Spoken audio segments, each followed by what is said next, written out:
Welcome to MysteryCon, where we explore real conspiracy theories and the mysteries of the unknown to help you unwind and drift into sleep.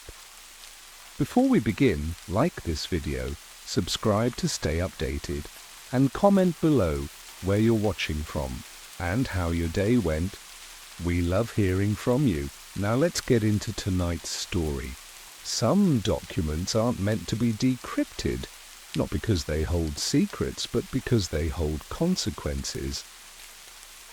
For the past 3 years, my life had been built around routine, a soft-spoken existence inside a beige cubicle within the cybersecurity division of a global health NGO. I wasn't a whistleblower or a hacker. I was a quiet technician in a secure office in Geneva, mostly patching back-end vulnerabilities for epidemiological data pipelines. The job was safe, boring, and perfectly forgettable. That is, until 2 weeks ago when an alert flagged an encrypted packet routed through a Cold War-era Soviet satellite relay. That by itself wasn't alarming. Abandoned orbital junk sometimes echoes signals from Earth back to random terminals. But this one was alive, active, repeating. I'd seen plenty of legacy protocols over the years, but this was different, sophisticated, looped in a way that seemed deliberately inefficient, like it wanted to be intercepted by someone who knew how to look. I almost dismissed it. Almost. But something about the structure was off. Not the usual chaos of background radiation or misfired telemetry. It was patterned, elegant even. I ran it through an automated decryption scaffold. Nothing. Then I tried a spectral match filter meant for audio distortion, just a hunch. Suddenly I wasn't looking at data anymore. I was looking at a document, a table, a chain of names, each entry formatted identically. Name, institutional affiliation, diagnosis. Dozens of high-ranking figures tied to finance, defense, and AI. Research, all allegedly suffering from specific psychiatric disorders, mostly variations of dissociative identity disturbances. What stopped me cold was the footer. Not a source or author, but a classification. Internal use only, OSIRIS level. Cognitive exemption. It didn't fit any international classification I knew. No sign of spoofing, no malware, no signatures, just pure information. I was trained to report anomalies, but something made me hesitate. Not fear. Instinct. Like I'd opened a door I couldn't close, I closed the window, locked the file inside. A sandbox. Then I went home early and sat in silence for 3 hours, trying to forget the way those names looked beneath their diagnoses, like they'd been chosen not to be hidden, but to be protected. I thought that was the end of it. I didn't realize I'd just been marked. Not as a threat, as a candidate. The document wouldn't let go of my mind. I told myself I wouldn't touch it again, but by the next morning I was back at my terminal. Before sunrise, coffee still too hot to sip, hands already moving. I didn't open the original file, I didn't need to. I remembered the formatting, the layout, the way certain characters in the metadata were just slightly misaligned, like they'd been manually placed. So I started tracing the packet's origin, not the apparent node, but the true source buried 3 layers deep. The transmission bounced through an outdated weather station array in Nunavut, rerouted through a European telemetry hub, then somehow landed through a decommissioned US military gateway that hadn't logged activity since 1997. No organization should have had access to those systems, let alone the ability to coordinate them. Yet here it was, live, quiet, and invisible unless you were specifically looking. I found a second packet, similar in structure but with different content. This one wasn't a list, it was a diagram, a mind map of sorts, centered on a shape I recognized from an old programming paper on linguistic recursion. Around it were notes in English, Latin, and an invented syntax I didn't recognize. One phrase was underlined 3 times: structural delusion variant 9F, immunized by function, not choice. I began cataloguing the packets, each one stranger than the last. One held fragments of psychiatric assessments marked with official-seeming logos, but no agency name. Another referenced a project I couldn't find anywhere in our global research database, yet it cited researchers who did exist, some of whom I'd spoken to at conferences. The packets never stayed long. Within hours of appearing, each file was overwritten remotely, even from my quarantined sandbox. Logs showed no external access, but the data was simply gone, replaced with null strings and false timestamps. That's when I installed a local data diode, something with no upstreamy access, no connection to our internal network. I started logging screenshots, noting patterns and extracting text manually. One file name stood out: Orpheus Active State.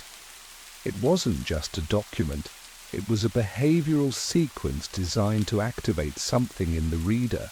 A header warned of semantic destabilization risks, not emotional disturbance, cognitive dissonance by design.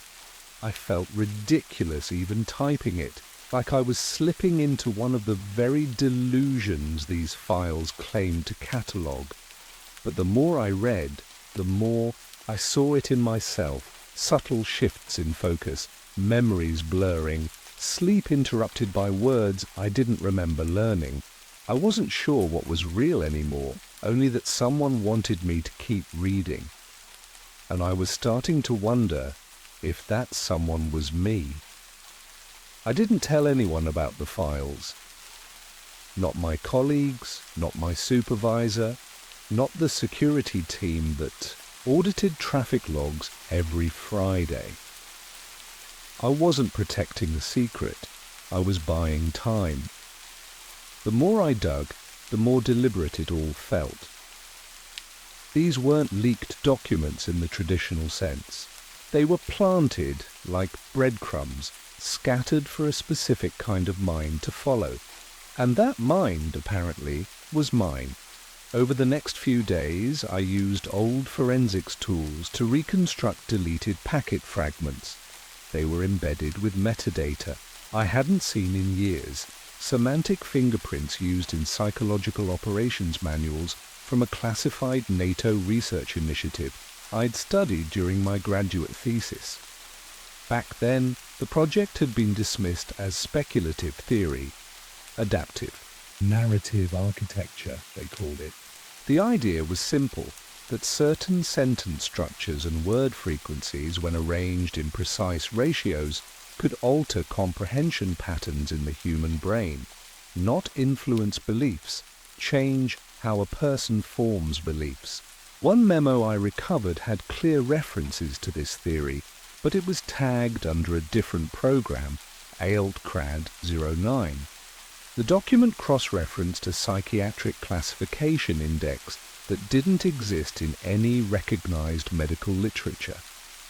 The profiles were sorted not by condition but by susceptibility tier. The lowest tiers were labeled instability acquired, the highest fracture resistant.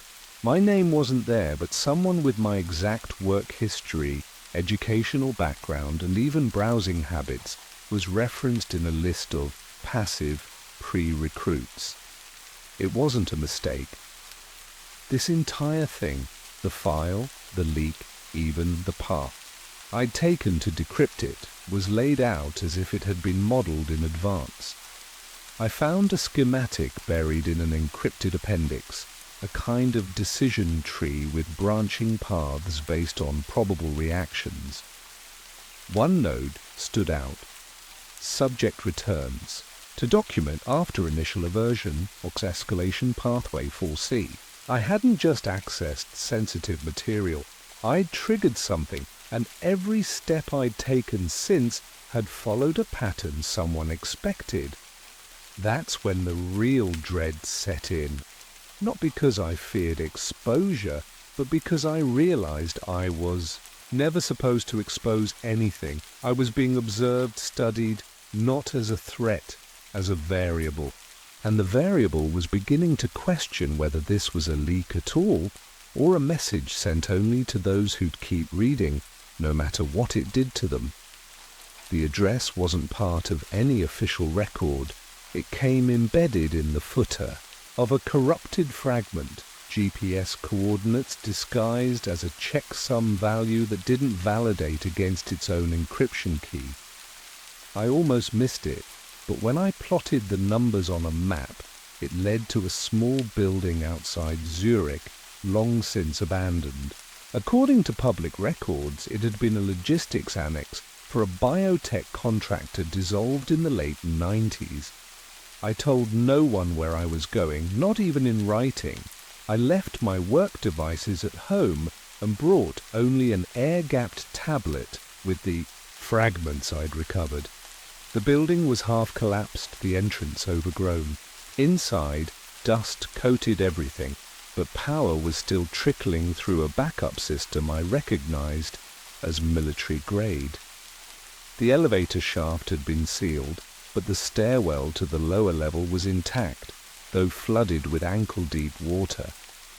There was no signage, no logos, just one locked steel door, marked with a symbol I now recognized. Two overlapping triangles surrounded by a circular glyph I'd seen repeated in the chain of command diagram. Behind that door was a server room, mostly stripped, racks empty, fiber cabling cut, but one terminal still blinked, alive. I shouldn't have approached it, but I did. The interface was primitive, text only, no operating system I recognized. A prompt asked for a name. I typed mine.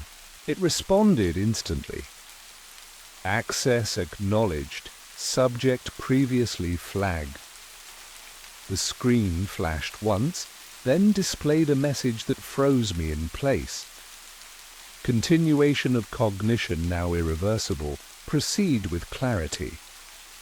Beneath it, a cascading stream of text appeared. Logs, observations, biometric records, not just about me, but about others like me. People whose profiles matched the same behavioral pathways I'd uncovered.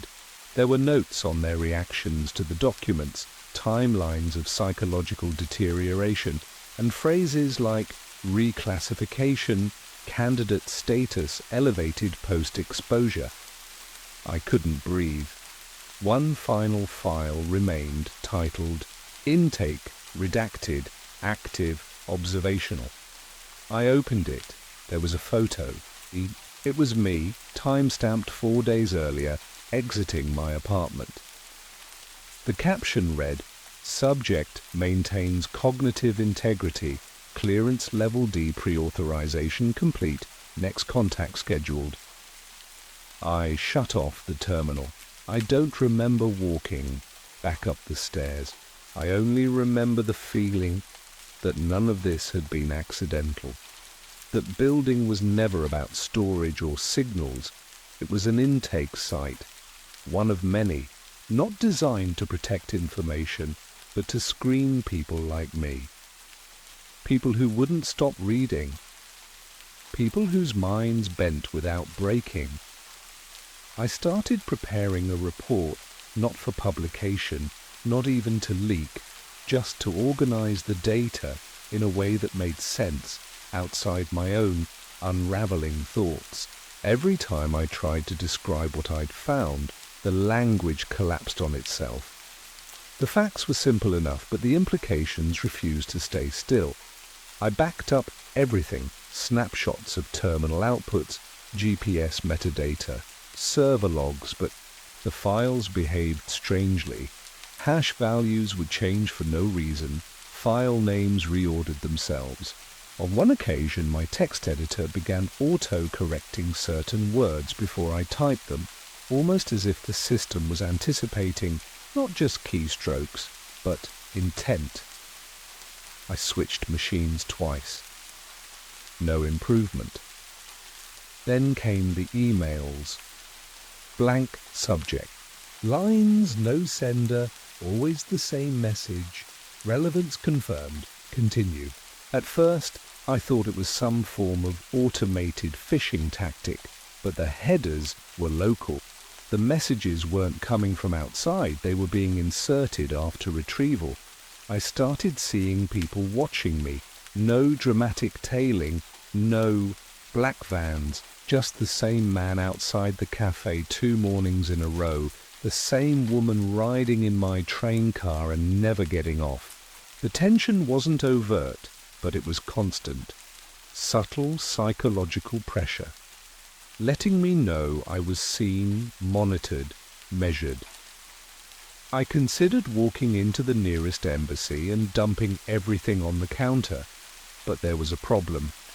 By then, I couldn't be sure if anything I had was real. The documents had a destabilizing effect, and I began to notice gaps in my memory, missed appointments, texts I didn't remember sending, browser history I couldn't explain. I once found myself staring at a static-filled screen for 20 minutes, convinced there was meaning in the noise. Then came the audio patterns. Low-frequency hums through my walls, rhythmic and almost soothing, except they matched a sequence I recognized from the diagram in packet 4. I began recording them. The files played back in silence. I stopped sleeping. I kept compiling. One night, the lights flickered in my apartment, and my screen lit up with a new folder. No prompt, no command. It opened by itself. Inside a single document titled Clearance Granted, Observation Complete.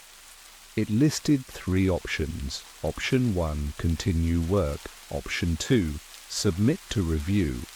Option 3, exit without escalation. I read that last line over and over, exit without escalation.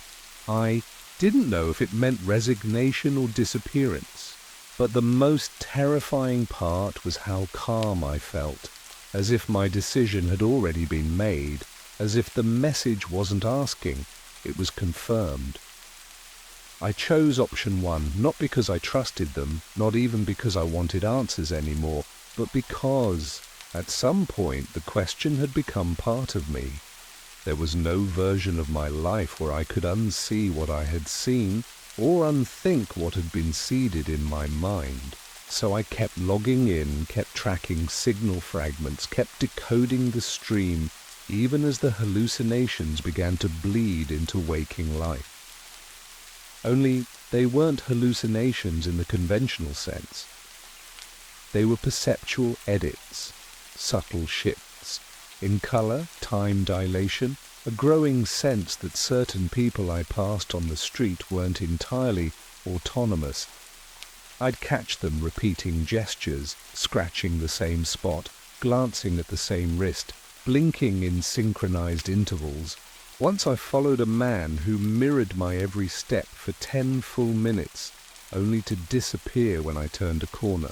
I submitted one last report to my internal system, marked urgent, but it bounced back unread with a single word reply. Ineligible. I stared at that word longer than I care to admit. Not wrong, not denied, just ineligible, as if I'd been quietly recategorized. Then on a Tuesday afternoon, the original document reappeared on my system, intact, decrypted, unlocked. I didn't open it right away. I stared at the file for hours. Eventually, I gave in. The file had changed.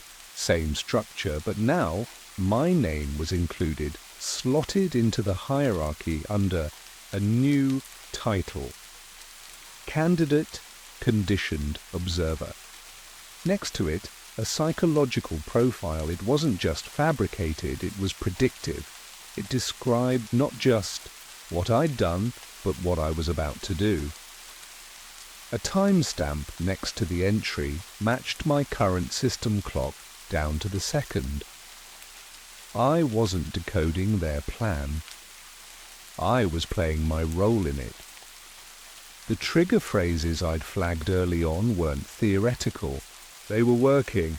I was proof. The entire architecture, the breadcrumb trail, the exposures, the glitches, the reappearances, it was a test, and I had passed, not by resisting it, but by surviving it.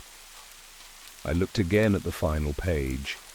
There, in plain text, was the recruitment clause. Initiates who maintain baseline cognitive coherence beyond Phase 3 exposure are considered viable assets for operational use under OSIRIS Tier 2. Voluntary continuation constitutes consent. There was no acceptance process, no formal induction. The act of surviving the document long enough to understand it was the induction. I hadn't discovered a conspiracy. I had been inducted into one. It's been 7 months since I opened the document for the last time. I haven't spoken to anyone in my old life. My access credentials were quietly revoked, my employee ID marked inactive, my presence erased from internal directories. But I was never fired. No formal notice, just silence. The kind of silence that says you've moved to a different layer of the system. I rent a small room now on the edge of an old district where the buildings lean slightly and the streetlights hum at odd frequencies. I still wake at 3:12 a.m. every night, 5 minutes before the transmission begins. It isn't audible to most people, but I feel it in my teeth, in the way the air thickens. I don't try to block it anymore. I sit still and let it pass through. That's the difference now. I don't resist. I understand my place in it, even if I don't fully understand what it is. Sometimes I still catch myself searching for new fragments online, looking for the same patterns in other forums, wondering how many of us made it through the same sequence without fracturing. I don't write anything down anymore. Not because I'm afraid of being found out, but because I know now that recording the truth isn't the point. Comprehension itself was always the final gate. That's what they were looking for. Not belief, not obedience, just sustained coherence through exposure. The people whose names were on that original list, they weren't protected because they were important. They were important because they endured. I think about that sometimes, how madness wasn't the risk, it was the filter. The only real way to find the right minds wasn't through applications or interviews, but through something deeper, something self-selecting. I wasn't recruited, I was revealed. I still hear the phrase sometimes in the gaps between thoughts, not a command, a confirmation. Subject maintains structural integrity. I don't know what happens next, but I know I'll recognize it when it comes. That's how the system works. You either fracture or you stabilize. And if you stabilize, you don't go back. You see the pattern. You become part of it. You stop asking why. Because the moment you understand it was never a warning, it was an invitation. You realize something far more terrifying. You accepted. The wars were real, the bombs were real, but the purpose behind them wasn't.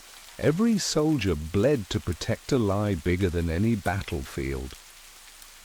I used to teach modern history at a quiet university tucked between foggy hills and politics. No one noticed. Most of my lectures followed the syllabus. Cold War doctrines, proxy conflicts, treaties and timelines. I taught the facts students could memorize, not the questions that kept me up at night.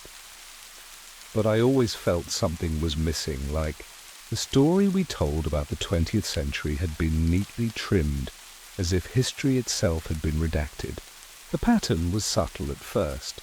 Irregularities in wartime communication records, oddly consistent delays in troop movements during critical operations, identical phrases repeated across intelligence memos from different nations. For years, I dismissed them as bureaucratic coincidences. Every system has noise.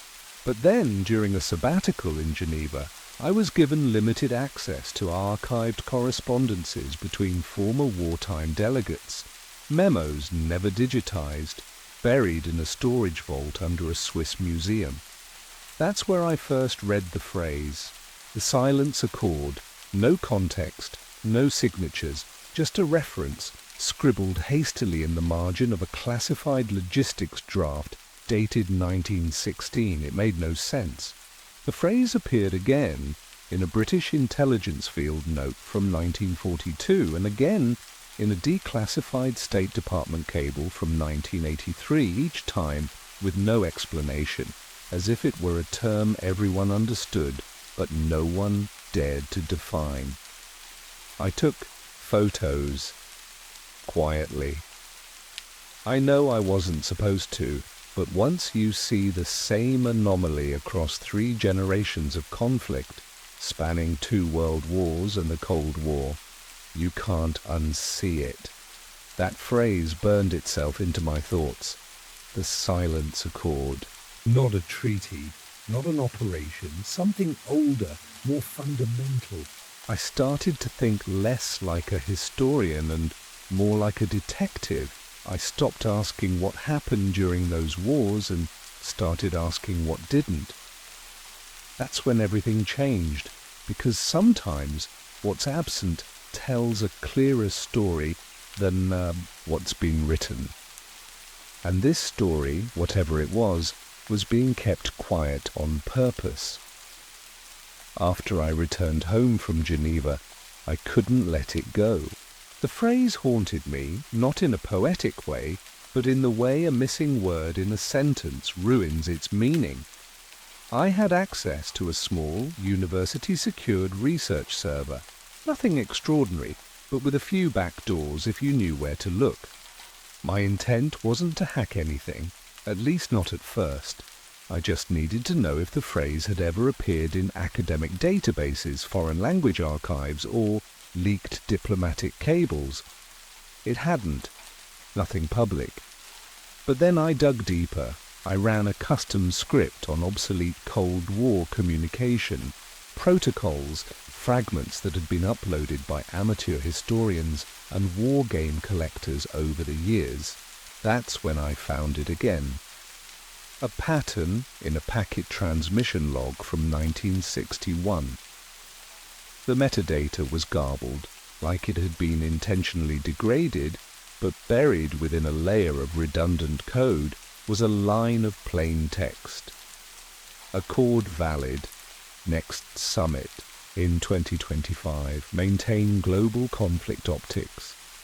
It hit me like a punch to the chest. I wasn't looking at a phrase anymore, I was looking at instructions. Someone had embedded this into an otherwise routine transmission, and if I hadn't been running linguistic entropy analysis, I never would have seen it. I triple-checked the timestamp, location, and routing path. It originated from a decommissioned listening station in eastern Greenland, routed through a military satellite system that was supposedly retired in 1998. It made no sense unless the retirement was staged. That night I barely slept. I started cross-referencing wartime events with unusual peacetime backchannels, quiet meetings, secret handshakes, simultaneous ceasefires on unrelated fronts. There were patterns I hadn't seen before, all suggesting deliberate orchestration, not chaos, control. And the deeper I went, the more fragmented my access became. Files disappeared seconds after I opened them. A government proxy pinged my IP. I lost connection for exactly 1 minute and 11 seconds, enough to feel deliberate. That's when I stopped researching from home. I bought a burner laptop, stayed off networks, and started pulling microfilm records from local libraries. Not because I feared exposure yet, but because I was beginning to suspect that whatever the silence accord was, it hadn't just shaped history, it had curated it. I always believed history had its share of secrets, but I used to think they belonged to people, politicians, generals, revolutionaries. I never imagined they might belong to something else entirely. 3 weeks into my off-the-grid research, I came across an obscure French memoir from 1923 written by a diplomat no one remembers. Most of it was typical recollections, meetings, missed opportunities, the toll of Versailles. But in the final pages, the tone shifted. He described a gathering, not in a palace or parliament, but underground, literally. Beneath the Swiss-Italians' border, in a decommissioned artillery tunnel from the Great War. He didn't name those present, just referred to them as the ones who do not age. He wrote that they spoke no common language, yet understood one another fluently, that they were not there to end war, but to preserve it, like gardeners tending a violent, necessary illusion. He called it la trêve du silence, the truce of silence. That was the first non-English reference I'd found. I tracked down the original manuscript in a private collection and verified the passage hadn't been added later. My pulse wouldn't slow down for hours. If what he wrote was real, then the term silence accord wasn't just a code, it was a translation. It existed across languages, across decades.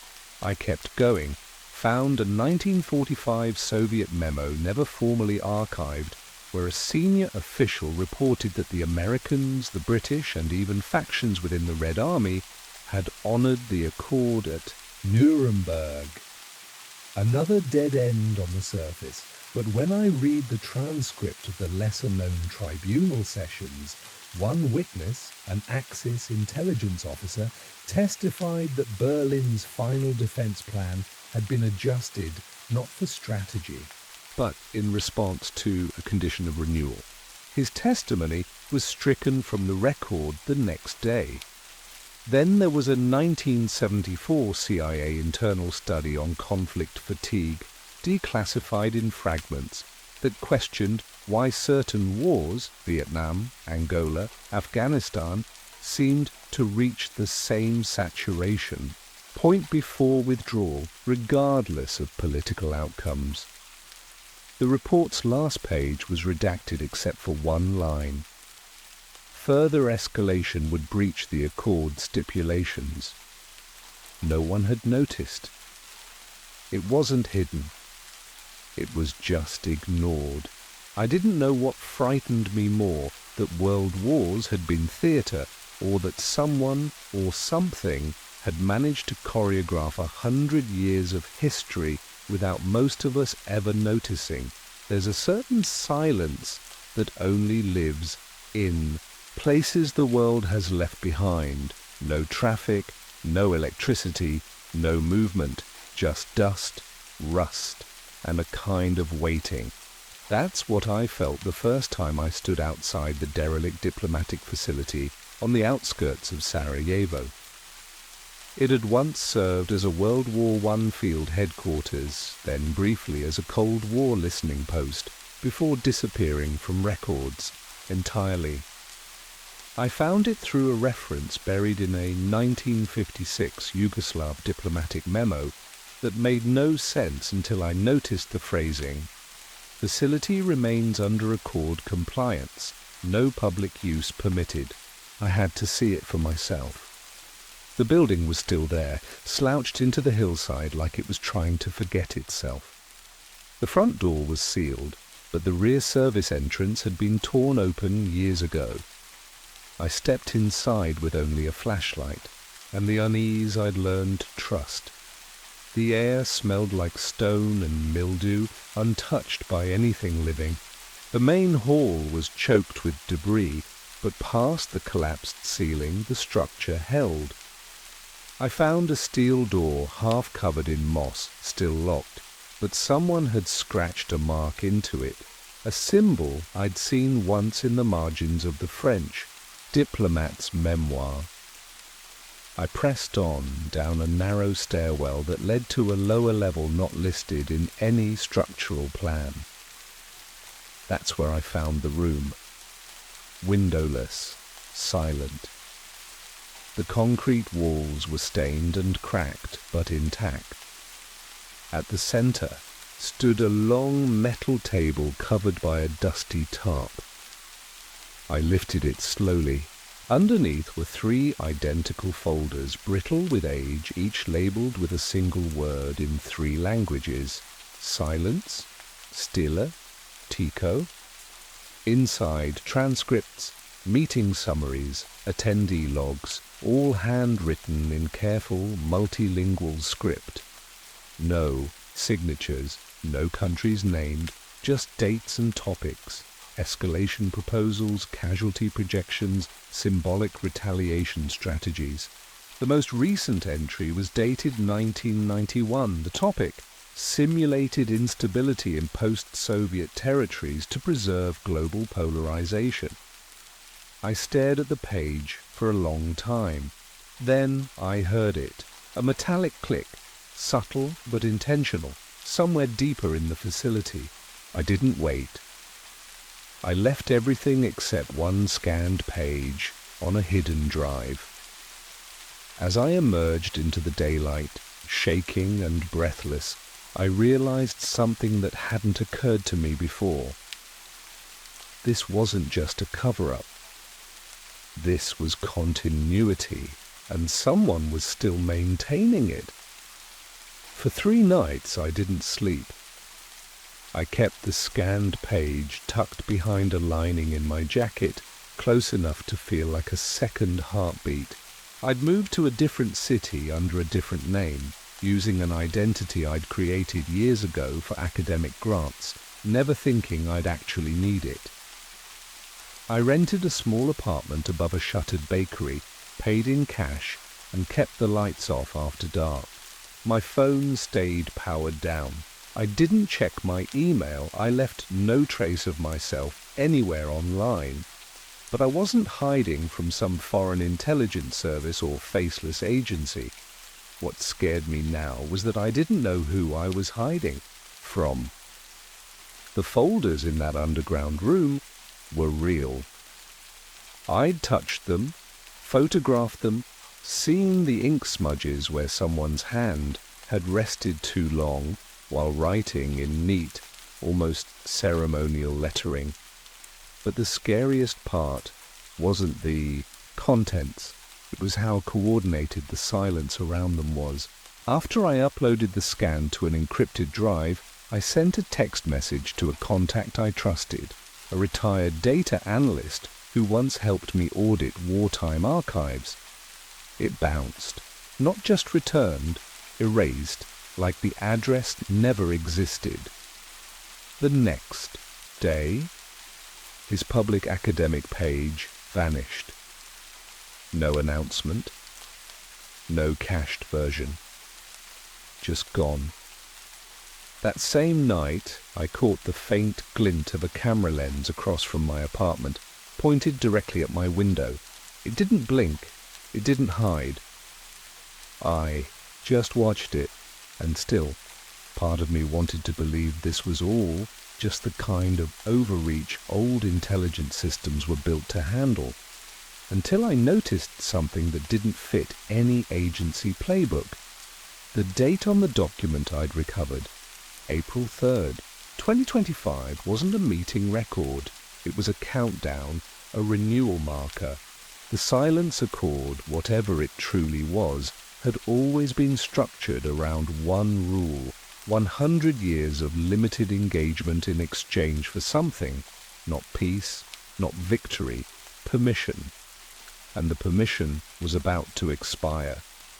I sat in that dark room for hours, replaying everything: the wars, the stage-managed crises, the absence of global resolution.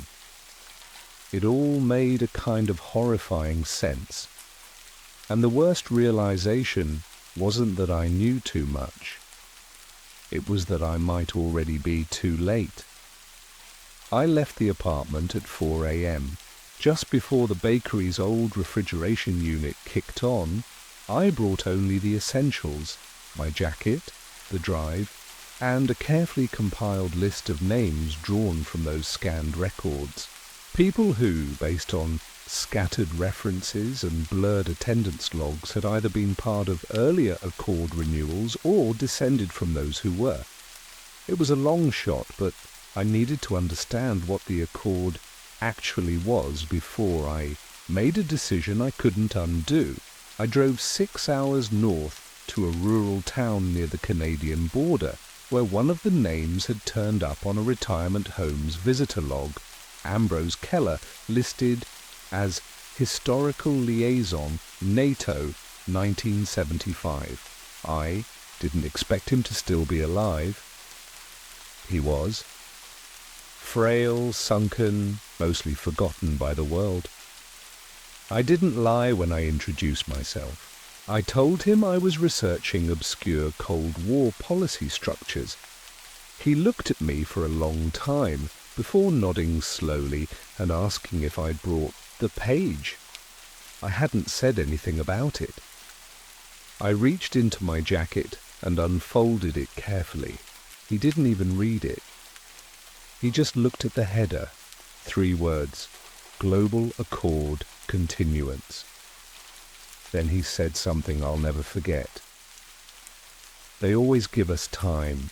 A century to prove we can coexist without fracturing. We've failed every time. I asked him who they were. He smiled, not kindly. Not aliens, not gods, not even foreign, just older, not here for us, but near enough to hear what we do. He explained that the first accord was brokered during the Battle of the Somme after something was unearthed during an artillery shelling, a chamber, a presence. Something that made both sides stop firing for nearly 12 hours, despite no ceasefire ever being declared. High Command buried the report. A group from both sides met underground 2 weeks later, not to fight, but to draft. That was the beginning. Every major war since then, every summit, every redrawn border, it wasn't chaos. It was a performance, a condition of the agreement. Visible struggle in exchange for invisible peace. But the presence wasn't passive. I watched. It was measured. And now, with the 100-year cycle closing, the terms were being evaluated. They'll come to the place where it began, Keller said, his voice barely a whisper. And if they deem us unfit, we won't even know what we've lost until it's taken. I left without speaking another word. That night I received an anonymous file drop, encrypted video footage of a sealed chamber deep underground, unlike anything I'd seen before. The metadata showed a creation timestamp 2 days ahead of my system clock, which shouldn't have been possible, unless the recording wasn't from the past, but from a closed system counting down to something imminent. That's when I understood. The renewal wasn't pending. It had already begun. I watched the video file in silence, alone in the basement, of a rural library where the Wi-Fi barely reached and the walls were thick enough to mute even passing trains. The footage was steady, high resolution, captured from a mounted camera deep underground.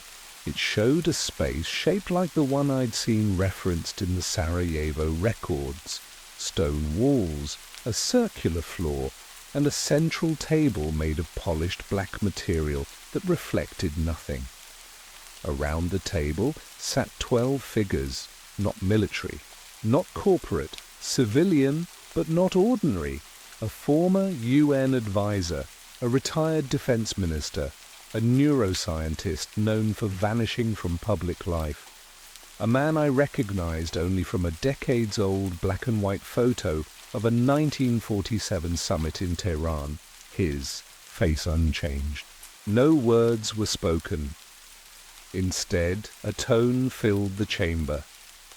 Low, harmonic, almost inaudible unless you were listening for it.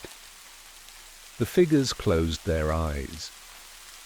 The table began to glow, not brightly, but enough to cast shadows upward instead of down. And then the screen went black, not ended, not corrupted, just gone. I didn't move for a long time. I didn't cry or panic or even question what I'd seen. I just sat with it. For the first time, I understood what this was never about. It wasn't controlled. It wasn't conquest. It was containment. We weren't shielding the world from war. We were shielding it from something watching to see how we chose to wage it. The silence accord had bought us time, not peace, just time. 100 years of staged conflict proved we could manage our own chaos without collapsing. And now, with the cycle closing, the test is over. I could have leaked what I found. Maybe I still could. But as I sat in that silent room, weighing the lives it would destabilize and the chaos it would unleash, I saw the truth clearly for the first time. It was never hidden to be uncovered. It was buried to protect what little balance we'd managed to keep. This wasn't a lie meant to control us.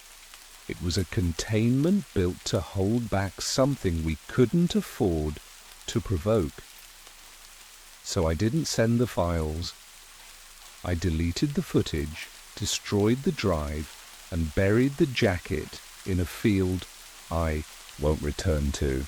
I've erased everything except memory, and even that feels distant now, like a film I once studied too closely. I still walk through cities, still hear headlines and protests and declarations of war, but I know none of it is final. It never was. Every crisis is calibration, every conflict is choreography, and somewhere beneath the surface of all this noise, the ones who brokered silence are still listening. I don't know if they'll renew. I don't know if we deserve it. All I know is that next time the world goes quiet, not for peace, but for something else, you'll feel it. Not in the news, not in the sky. You'll feel it behind your eyes, like a weight you can't explain. And when you do, remember this: the wars were ours, but the permission to survive them never was. The scroll was sealed with wax, but inside were GPS coordinates that hadn't existed for 800 years. It started as a favor. A curator friend at the University of Mainz asked if I could evaluate a recently uncovered manuscript, 13th century, they thought, found inside a collapsed wall during a church renovation in southern France. I'm a medieval historian by trade, and I'd handled dozens of these over the years, most no more dangerous than a brittle edge or a scribbled prayer. This one felt different the moment I unrolled it. The vellum was old, yes, but cleaner than it should have been. No marginalia, no smudged ink. Instead, the script was methodical, calculated. It wasn't a prayer or a decree. It was a map. Hand-inked, but referencing terrain that hadn't been charted until satellites came into play. That was the first sign. The second was subtler. A line of Latin repeating every few inches. Circulus nonus custodit. The ninth circle guards. At first I assumed it was a religious metaphor, Dante maybe. But when I cross-checked the coordinates listed in the margin, they traced an exact path. Northern Italy, across Austria, into rural Poland, and the last point, deep in the Carpathians, matched nothing on public satellite maps but was visible on one obscure Russian survey scan from the early 90s. A distortion there, too perfect to be natural. I could have stopped then, logged. The findings, sent the manuscript back, chalked it up to medieval oddity. But that last point on the map, it looked almost like a symbol when zoomed in. Circular, layered with what appeared to be 8 small glyphs surrounding a 9th central one. The circle again. I took a photo. The next morning, my laptop wouldn't turn on. The day after, my email account locked me out, and by the end of the week, someone had tried, unsuccessfully, to enter my flat. Police chalked it up to a mistaken address. I wasn't so sure. That scroll was no artifact, it was a breadcrumb, and someone had gone to great lengths to hide where it led.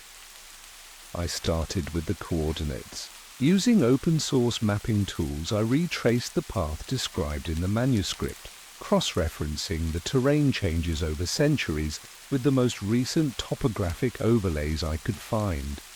Most of the points aligned with obscure medieval monastic sites, long abandoned and poorly documented. They formed a curve that looked coincidental at first, until I noticed it wasn't a curve at all. It was a spiral, widening outward from a central point nestled in the eastern Carpathians, near a former Cold War military outpost that had no public records past 1973. I dug deeper, accessing weather satellite archives and declassified aerial photos, some so degraded I had to reconstruct them pixel by pixel. One image from 1981 showed what looked like a clearing in the dense pine canopy, perfectly circular, and about 60 meters across, but in later images the forest appeared undisturbed. That was the first anomaly. The second came from an academic database I'd used for years. A paper published in 1998 referenced ritual landscape geometry, matching the spiral pattern I was seeing, authored by someone named M. Janov, University of Krakow. But when I tried to find Janov's other work, there was none. The university had no record of him. His paper had been scrubbed from every search engine I tried, except for one local mirror site hosted by a hobbyist historian forum in Lithuania. That mirror site led me to a buried comment thread where someone had posted a series of ciphered notes referencing Layer 9 protocol, ritual synchronization points, and chamber resonance triggers.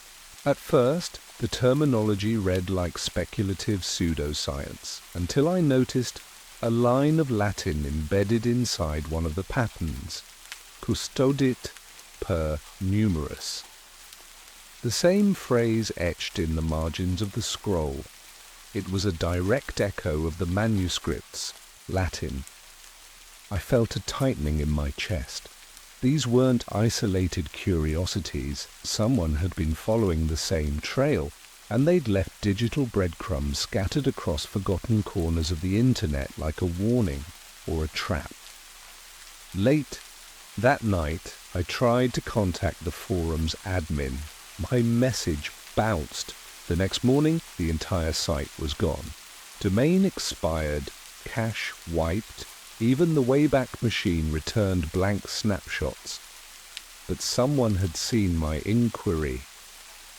I knew because a new file appeared in my Dropbox account, one I hadn't uploaded.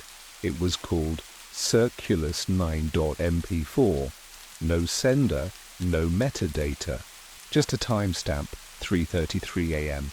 I didn't open the file right away. I watched the timestamp tick by on my screen for over an hour, unsure if clicking it would mark me somehow, trace my location, or worse. But curiosity eventually overrode caution. The video was short, just under 2 minutes. It opened with a low-resolution aerial shot of snow-covered terrain, the same circular clearing I'd seen in the 1981 satellite photo. The footage shifted, cutting to handheld camera work, grainy and disorienting, following two figures in heavy coats moving through dense woods.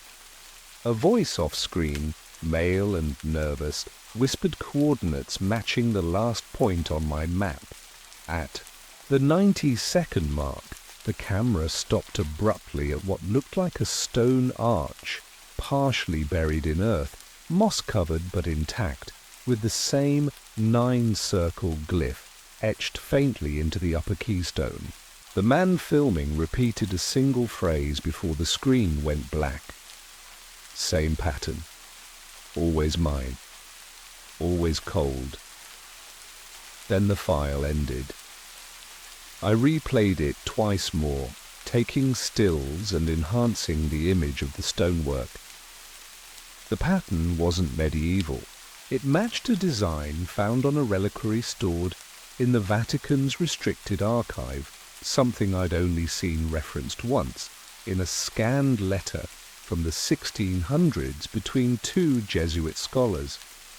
That reliquary had supposedly been removed from a chapel near Târgu Mureș during an outbreak of violence in 1714. According to the letter, it wasn't for worship, it was for containment. I didn't want to believe that. I was trained to look for patterns in language and symbolism, not to fall into folklore. But the connections were getting harder to ignore. Each site on the spiral path had been built atop an older structure, always circular, always near water. Monks, Templars, obscure Eastern orders, all had documented ritual alignments that mirrored seasonal star positions, especially during the solstice. I had dismissed those references before as typical religious astrology. Now I wasn't so sure. I reached out to a friend in Bucharest, a former archivist with unofficial access to Orthodox historical records. 2 days later, he sent me a scanned page from a private monastery chronicle dated 1893. It showed a diagram, a sequence of 9 rings surrounding a single inner symbol, identical to what I'd seen on the manuscript in the stone arch. At the bottom, a short phrase written in Old Church Slavonic. They speak without sound, they guide without a name. That night, my phone rang once and cut off. No caller ID, no number, just one notification left behind. Stop digging. I crossed into Romania under the pretense of attending a symposium on Eastern European medieval archives, a cover that felt flimsy the moment I cleared customs. I carried only what I needed: paper maps, a burner phone, cash in small denominations, and the scroll carefully packed between layers of old library invoices to avoid suspicion. The last coordinate pointed to a region near Bele Tushnad, a forested stretch of land once occupied by Soviet listening posts, now a patchwork of collapsing structures and gravel roads half consumed by nature. Locals warned me against hiking too deep, sighting wild animals and unexploded ordnance, but their eyes said more than their words. They didn't fear wolves or mines. They feared something older. I found the bunker on the third day.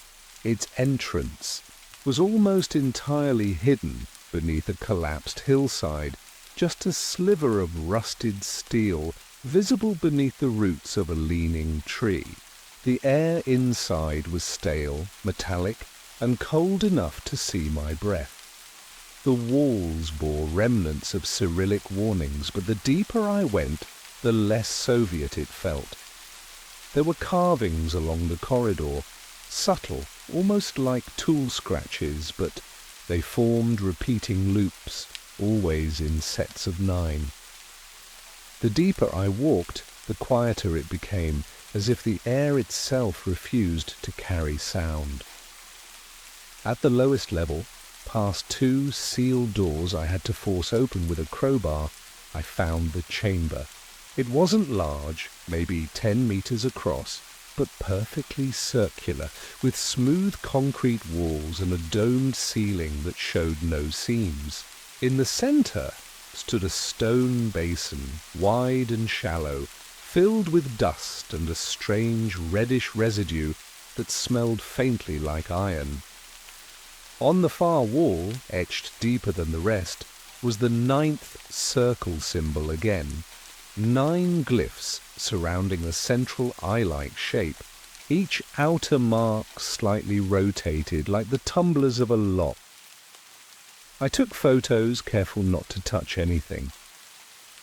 As I packed up to leave, I noticed something new. Someone had been here recently. A crushed cigarette near the entrance, footprints that didn't match mine, and a discarded thermal blanket still dry despite the damp.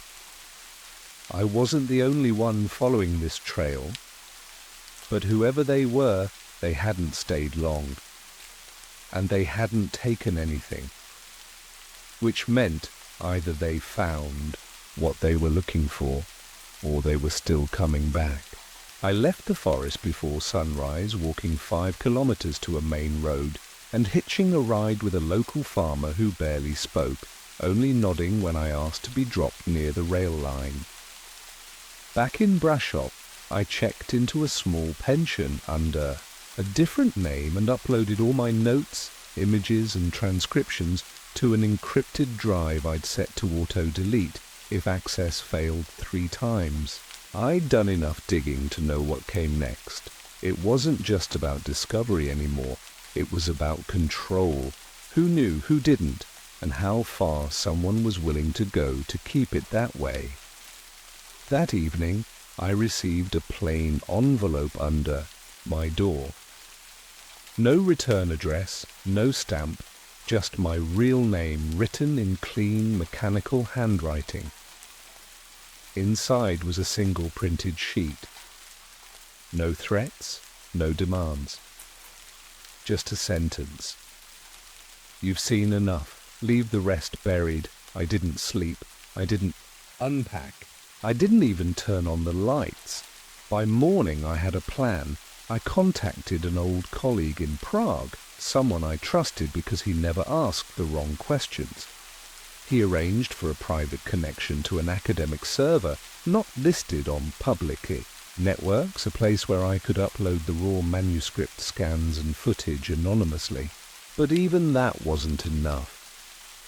I knew that if I released the material too early without context, it would vanish into the noise. Another fringe theory buried under louder lies. I needed credibility. I drafted an article under a pseudonym citing only verifiable locations, observable alignments, and historical context.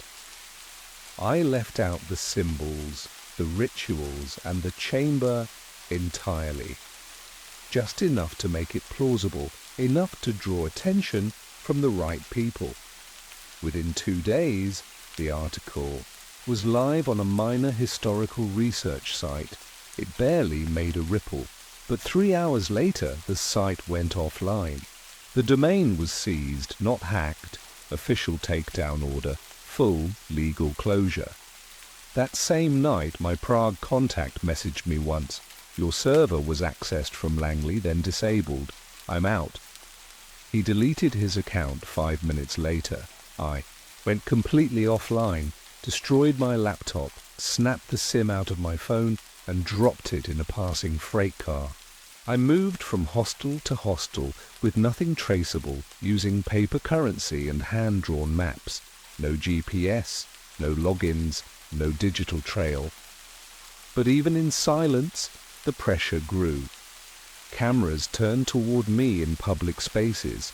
Strangers seemed to linger, a few seconds too long. Someone tried to pose as a university recruiter offering a visiting fellowship in Geneva. No paperwork, just a flight and instructions to bring only essentials. I didn't go. The next morning, the pension owner said 2 men had asked about me. Described them as polite, foreign, suited, and oddly quiet. I was no longer researching the Ninth Circle. I was inside it. I made it to Vienna under the name of a deceased archivist whose credentials I'd found in an old faculty database that hadn't been updated since 2013. I didn't sleep on the train. The faces in every carriage window felt like mirrors, each reflection a warning I could no longer ignore. Once in the city, I met with a journalist who worked in historical corruption investigations. Someone smart enough to follow the facts and paranoid enough to verify everything twice. I handed her the drive. No theories, no embellishments, just raw data, the scroll, the coordinates, the matching satellite distortion, the bunker, the symbol, and the pattern of site construction over centuries. She listened without interrupting, pausing only to take a photo of the basin from the chamber in Romania. Her hands shook slightly as she zoomed in on the circular etching. She said it wasn't just a symbol, it was a sequence, a cipher. One that had appeared in at least 4 intercepted documents during her prior work on secret Masonic archives connected to Cold War-era diplomacy backchannels. She showed me one of those documents, a memo from 1961, part of an internal communique between 2 Vatican archivists. She explained that she'd spent years investigating obscure ritual frameworks embedded in state ceremonies, fringe liturgies, and esoteric diplomacy. The symbol, she said, had surfaced before, but always stripped of context, hidden within otherwise unrelated events. That phrase sounded like nonsense until I saw the date. April 21st, 1961, the day before the Bay of Pigs invasion. I didn't believe in coincidences anymore. The deeper we dug, the clearer it became. These structures weren't just symbolic alignments or religious shrines. They were ritual points, physical anchors in a global network, maintained and reactivated at intervals that corresponded with geopolitical events, assassinations, revolutions, economic collapses, always within days, always with an alignment. We found footage from a declassified weather satellite showing synchronized fires at 3 of the sites, each forming the shape of a perfect nonagon, visible only in thermal. The fires lasted exactly 9 minutes. Local reports blamed lightning, but there were no storms. The journalist drafted a pitch and forwarded it discreetly to a contact at a European investigative bureau. Within hours, she received a warning from her editor, verbal only, telling her to stand down. That same night, her apartment was broken into. Nothing taken. Her backup drive smashed. Her router disabled. It wasn't a burglary, it was a message. Nothing was stolen, but her backup. Drives were smashed. She called me once more, voice shaking, to say that her press credentials had been quietly revoked. She was being reassigned, indefinitely. She told me not to contact her again. That was the last time we spoke. I knew then that there wouldn't be a public unveiling. The truth wasn't just hidden, it was structured to remain hidden, guarded by centuries of misdirection and ritual. The Ninth Circle wasn't a group, it was a system, a design, and I had stepped directly into its center. I live quietly now under a name that belongs to someone who never made it out of the archives in 1942. My apartment is small, the kind of place no one asks questions about as long as the rent stays paid in cash. I don't use a phone. I write with a typewriter and store my pages in duplicate, one set burned weekly, the other sealed in rotating drop points across 4 countries. Not because I believe I'm special or because I think what I know can still change anything. I do it because it's the only way to keep from disappearing completely. The only tether I have left to the person I used to be before I opened that scroll. Sometimes I still dream of the basin in the bunker, the dust in the air, the soundless stillness of the chamber that wasn't supposed to exist. But more often, I think about the patterns, not the symbols or sights, but the events they connected. They were never random. That's the real revelation. Not that a secret order exists, but that we've mistaken chaos for coincidence all along. These weren't isolated moments in history. They were planned disruptions, enacted like ritual sacrifices to steer culture, policy, and perception through the illusion of randomness. The wars, the recessions, the sudden deaths of inconvenient figures, each followed a rhythm, and once I saw it, I couldn't unsee it. I stopped trying to expose it. The world doesn't need another whistleblower shouting into an algorithmic void. What it needs is memory, quiet, persistent memory. A record that won't trigger alarms or provoke erasure, but will wait silently for the next person who notices something just slightly out of place and feels compelled to look closer. I don't know if they'll ever find what I did, or if the Ninth Circle will outlive even this version of civilization. But I've left them a path. Not an answer, not a warning. Just the knowledge that something ancient, deliberate, and invisible has been shaping us for over 2,000 years. And if you followed this far, if the symbols made sense and the patterns felt familiar, then maybe it's your turn to continue what I can't, because they're still out there, refining the system, adapting the rituals, closing the gaps, left by those who ask too many questions. And they're still watching, not just for those who speak, but for anyone who listens too closely. I only started asking questions after I realized my stock portfolio had been outperforming the market by following the exact opposite of every expert recommendation. I've never been the type to chase conspiracies. I built my life around logic, data and timing. 37 years old, MIT grad, financial analyst, 2 kids, 1 mortgage, normal. But about 2 years ago I noticed something odd. A handful of funds in my client portfolios, quietly consistent, low risk, almost boring, had posted gains that didn't make sense. Not outrageous gains, but statistically improbable. And not just once or twice. They beat the S&P for 11 quarters straight. When I traced the roots of those trades, I kept landing on one name, D. Wexler Holdings. I'd never heard of it, and no one else in my circles had either. No website, no press releases, no public-facing leadership, just a mailing address in a glass tower in Zurich and a trail of anonymous shell companies stretching back decades. I wouldn't have thought much of it if not for the timing. Wexler's portfolio always moved just ahead of global events, interest, rate spikes, commodity swings, even political upheavals.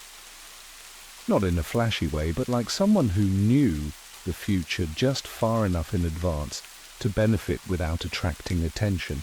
I mentioned it once, offhand, during a conference call with a former classmate who now works at a hedge fund in London. He went silent for a beat and said, "Don't dig there, that house always wins." Then he changed the subject. I let it go for a while. But last December, a small startup I'd invested in, a clean energy company out of Oslo, got acquired in a move no one saw coming, except Wexler. They had bought in early, quietly, and sold 48 hours before the acquisition was announced, a perfect exit. That's when I started pulling records. Not illegally, just enough to scratch the surface. That's when I realized Wexler Holdings had stakes in nearly every major industry: tech, pharma, infrastructure, defense, even rare earth mining, but always indirectly, always through someone else. There was no name on the board, no photo of a CEO, just one recurring sign-off on old merger documents and transaction filings, typed in the corner like a footnote, E. Vellum. I tried to dismiss it. People use aliases, but the name appeared too often, too precisely timed. I couldn't prove anything, but I felt it, like the world was moving to a rhythm someone else was conducting, and I just caught the faint echo of it. I started by tracing the email domain tied to a quarterly report where E. Vellum had approved a motion to liquidate a majority stake in a defense contractor. The email server pinged through 3 countries, each masking the one before it: Latvia to Portugal, Portugal to Malaysia. The final address was resolved to a defunct agricultural supplier outside Penang. No working site, just a single placeholder page in English and broken Malay, last updated in 2003. That alone wasn't strange. People bury old addresses all the time. But the site's copyright footer caught my attention. Established 1792, precision in progress. It was the same slogan that had appeared subtly on a historical investment certificate I'd once seen in a finance museum in London. A 19th century Dutch banknote, preserved in glass, had that same phrase printed at the bottom. I didn't remember it until I went back through my photo archive and zoomed in. There it was, clear as day. That's when things shifted for me. This wasn't about recent market manipulation anymore. This was older, structured, and somehow still alive. I spent the next 2 nights combing archived corporate registries, starting with Switzerland. Wexler Holdings was listed under a custodial firm, which itself was registered to a family trust dissolved in 1971. But the name of the trust's founder stood out: Elias Vellum. It was the first time I'd seen the name attached to a real human. Record. I found a passport scan from 1936, edges browned by time, barely legible, but the image was clear enough. The face didn't match any public figure, but something about it felt familiar. The signature read Elias Vellum. The issue date was redacted, and instead of an expiration date, the field simply said, valid indefinitely. Just a name, a signature, and a line stating valid indefinitely. That didn't make sense. I cross-checked the image's metadata. It had been uploaded in 2004, but the original scan date read unknown. I pushed further, searching for Elias Vellum in old trade logs, shipping manifests, even public library archives. He appeared in unrelated places across time, New York in 1911 listed as a silent partner in a coal consortium. Berlin in 1954 noted as a strategic advisor to a post-war reconstruction board. Sydney in 1989 on a land purchase deed for a biotech lab that no longer exists. Always as a footnote, always just enough to be seen, never enough to be questioned. I thought maybe it was a reused alias, a shared name passed down through a family line. But facial recognition analysis on the few available photographs told a different story. It was the same man, same features, same gaze, unaged across decades. I checked the analysis 3 times, ran the images through different algorithms. The match was above 97% every time. I should have walked away right then. but I couldn't. Because the last digital trace I found was a recent one, an encrypted chat log, leaked in part of the fallout from a whistleblower dump. Hidden among the noise, a short exchange dated just 6 months ago. One line stood out. The third reset is holding. Vellum remains in control. I read it again and again. Reset. Third. What the hell did that mean? I thought the phrase third reset might have been metaphorical, corporate restructuring maybe, or geopolitical, but the more I looked, the more that idea started to fall apart. The chat log led me to an internal memo from a now defunct European think tank specializing in continuity planning during wartime. One of their final reports, dated 1972, had been flagged as historically relevant but unverifiable. It described a man referred to only as the principal investor, who had allegedly consulted with national banks across 5 countries, offering forecasts with such precision they were assumed to be leaks. But no breach was ever found. The memo mentioned that his predictions weren't based on models or insider access, but on known patterns of previous resets. I read that line 3 times. Not trends, not cycles, resets, plural.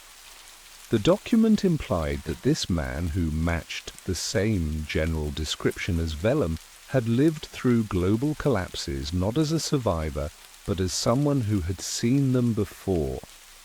The language was dry, bureaucratic, but beneath it I felt the weight of something else. Something old.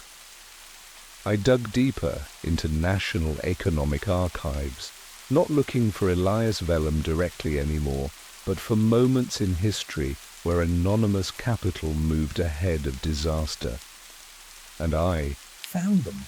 In 1929, hours before the markets crashed, a series of anonymous transactions dumped US equities and converted them into Swiss francs just in time to preserve the wealth. The funds were routed through a holding firm that had only existed for 11 days. In 1971, the day before the US decoupled from the gold standard, a previously unknown investor bought up European gold reserves through a proxy firm in Belgium. In both cases, the signatory name buried in the fine print was E. Vellum. There was no public record of him. Not in census data, not in immigration logs, not in obituaries. But he kept showing up where it mattered, just behind the curtain, one move ahead. What unsettled me most wasn't his presence in history, it was the consistency of it. No alias changes, no gaps. Just the same signature, the same sparse language, the same investments timed with unexplainable foresight. I started to piece together a timeline. The first recorded trace was from 1815, a land deed in eastern Prussia granted to one Elias Vellum for support of structural resettlement. From there, the trail grew stronger, more frequent. He moved capital the way a chess master moves pawns, quietly, long before the real game begins. But even then, I thought there had to be a rational explanation. A family myth, maybe. Generations using the same name. A long con passed down with precision. Until I found the letter. It was buried in a scanned archive from a forgotten estate dispute in northern Italy. A handwritten note, dated 1873, marked with a wax seal, bearing a crest I couldn't identify. The handwriting was meticulous. The second cycle ends. Preparations for the third are in place. Continue operations under the established name. They do not yet question the pattern. It was signed E. Vellum. That's when the air changed. Not just around the research, but in my life. That's when the messages started. The first message wasn't threatening. It just appeared out of nowhere. No sender, no header, just a plain text file sitting on my desktop when I got back from lunch. You're asking the wrong questions. He never disappeared. He stepped sideways. That was it. No context. I stared at it for 20 minutes before deleting it, but the phrase clung to me for days. I started sleeping less, keeping my research offline, moving files to encrypted drives and swapping out laptops weekly. I told myself I was just being careful, but the truth was simpler. I was scared. It all came to a head the day I drove 3 hours to an off-site records facility outside Lyon, France. It was supposed to be a detour during a vacation. My wife thought I was going to see an old friend from grad school. I said goodbye with a smile and a duffel bag of fabricated notes. The building was grey and unremarkable, a former textile warehouse now owned by a private data preservation firm. I had forged clearance papers, nothing sophisticated, just enough to get into their historical archives room. Most of what I found was dust, shipping logs, military surplus filings, lists of steel orders from the early 20th century. But behind, one cracked panel in the back corner, behind a stack of unfiled ledgers, I found a narrow wooden box, unmarked except for a brass latch. Inside were 3 items: a discoloured map of Zurich with 5 financial buildings circled in red ink, a faded black and white photo of a man in a long coat standing beside a limestone archway, and a leather-bound journal with the initials EV embossed on the cover. The entries weren't dated, but the ink varied. Some fresh, some so old they were almost illegible. The writing was consistent, elegant, meticulous, but what it described was not. The author spoke of financial structures like living systems, of narrative stabilization through capital flow, of maintaining influence scaffolding between resets. He described previous timelines, not in science fiction terms, but with clinical detachment. One entry referenced a failed reset due to unexpected ideological feedback. Another described abandoning Vienna due to pattern saturation. There were mentions of names that didn't exist in our public record. Projects called Meridian and Clover, something called the Vein Frame. The final page was short, almost reflective. They always notice eventually. The third reset holds only if the narrative is observed but not understood. My presence must remain archival. I am not here to lead, only to nudge. And beneath that, a line that felt like it was written for me. If you're reading this, it means I left it where I knew I would look. I stood there in that cold room, holding that journal, feeling something inside me split. Because I knew what came next wasn't research. It wasn't theory or speculation. I was going to have to see it with my own eyes. I checked the map again. The limestone arch. one of the circled buildings. I flew to Zurich the next morning under a false name. I didn't tell my wife. I didn't tell anyone. Whatever this was, it had moved beyond information. This was about presence, about being somewhere I was never supposed to go. The building on the map was tucked between a high-end watchmaker's showroom and a closed legal office, its signage blank, its entry unmarked. I waited across the street for nearly 2 hours, watching foot traffic, checking for patterns, for signs of surveillance. Nothing. No one entered, no one left. Just a rotating cycle of pedestrians passing by, unaware. When I finally crossed the street and pressed the buzzer beside the reinforced door, there was no response. I was about to turn away when the lock clicked open without a sound. Inside, the space was colder than it should have been, not abandoned, just deliberately plain. Grey walls, industrial lighting, no decor, no reception, just a narrow hallway leading to a central chamber surrounded by soundproof glass. The room at the centre held a single server rack and an old mechanical safe built into the floor.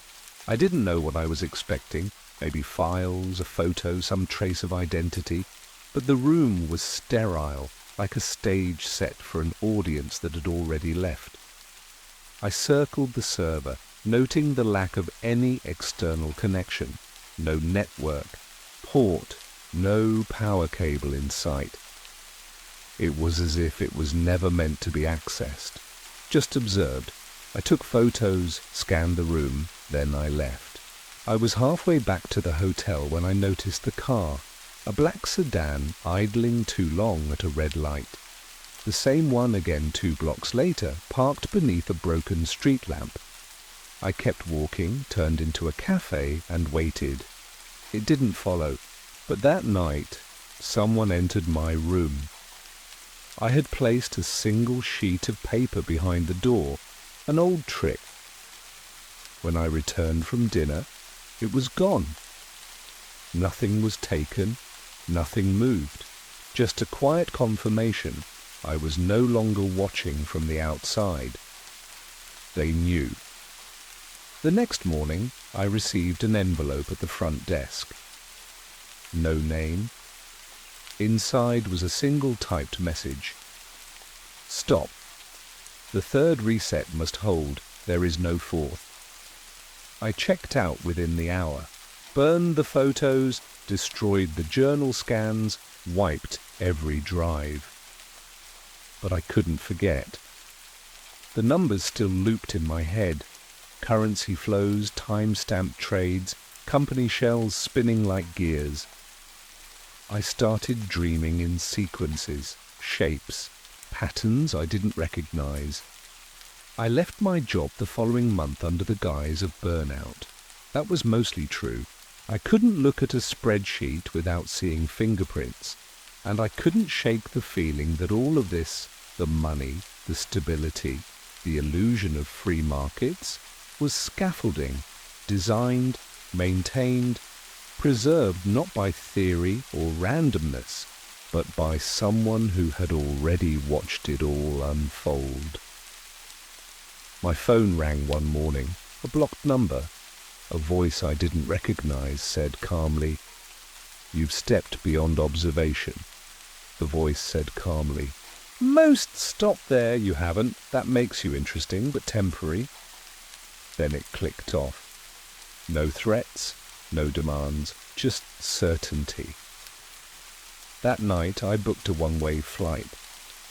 Different names, different continents, but even now, I know I haven't escaped it, because a system that's designed to survive resets doesn't fear exposure. It simply absorbs it. It happened 3 months after I disappeared. I was living in a rented flat above a closed bakery in Porto, surviving on cash, prepaid SIM cards, and a carefully limited internet footprint. I spent most days in silence, trying not to think, failing constantly. Then the news broke. A sudden shift in global markets triggered by what economists called a perfectly timed liquidation event. Billions moved in minutes. A series of anonymous trades had shorted major tech indexes just before a data leak exposed systemic flaws in their AI models. The market dropped, not catastrophically, but precisely, measured chaos, and I knew the pattern. I recognized the fingerprints. Wexler Holdings had dissolved 2 weeks earlier, its assets quietly reabsorbed into new entities I couldn't trace. It was like the board had flipped, the pieces reset, the rules rewritten, again. But what changed everything wasn't the event, it was what came afterward. One night, a USB drive arrived under my door. No note, just the drive. Against my better judgment, I plugged it into an isolated, air-gapped laptop. The folder was labeled Edict. Inside were hundreds of documents dating back 2 centuries.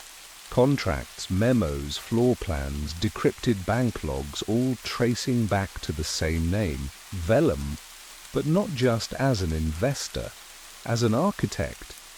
There were photographs spanning decades, him seated at summits that were never publicized, standing at the edges of disasters before they made headlines. Always the same face, no aging, no disguise, just subtle wardrobe shifts and a new city. But it was the final file that undid me. A scanned page from what appeared to be an internal directive, dated this year. Vellum position stable, narrative, status monitored, subject deviation, high risk, recommend containment or integration, decision pending. The subject was me. It listed my real name, aliases, movements, everything, down to the date I first searched for his name. I scrolled through the metadata. The file had been modified yesterday, not years ago, yesterday.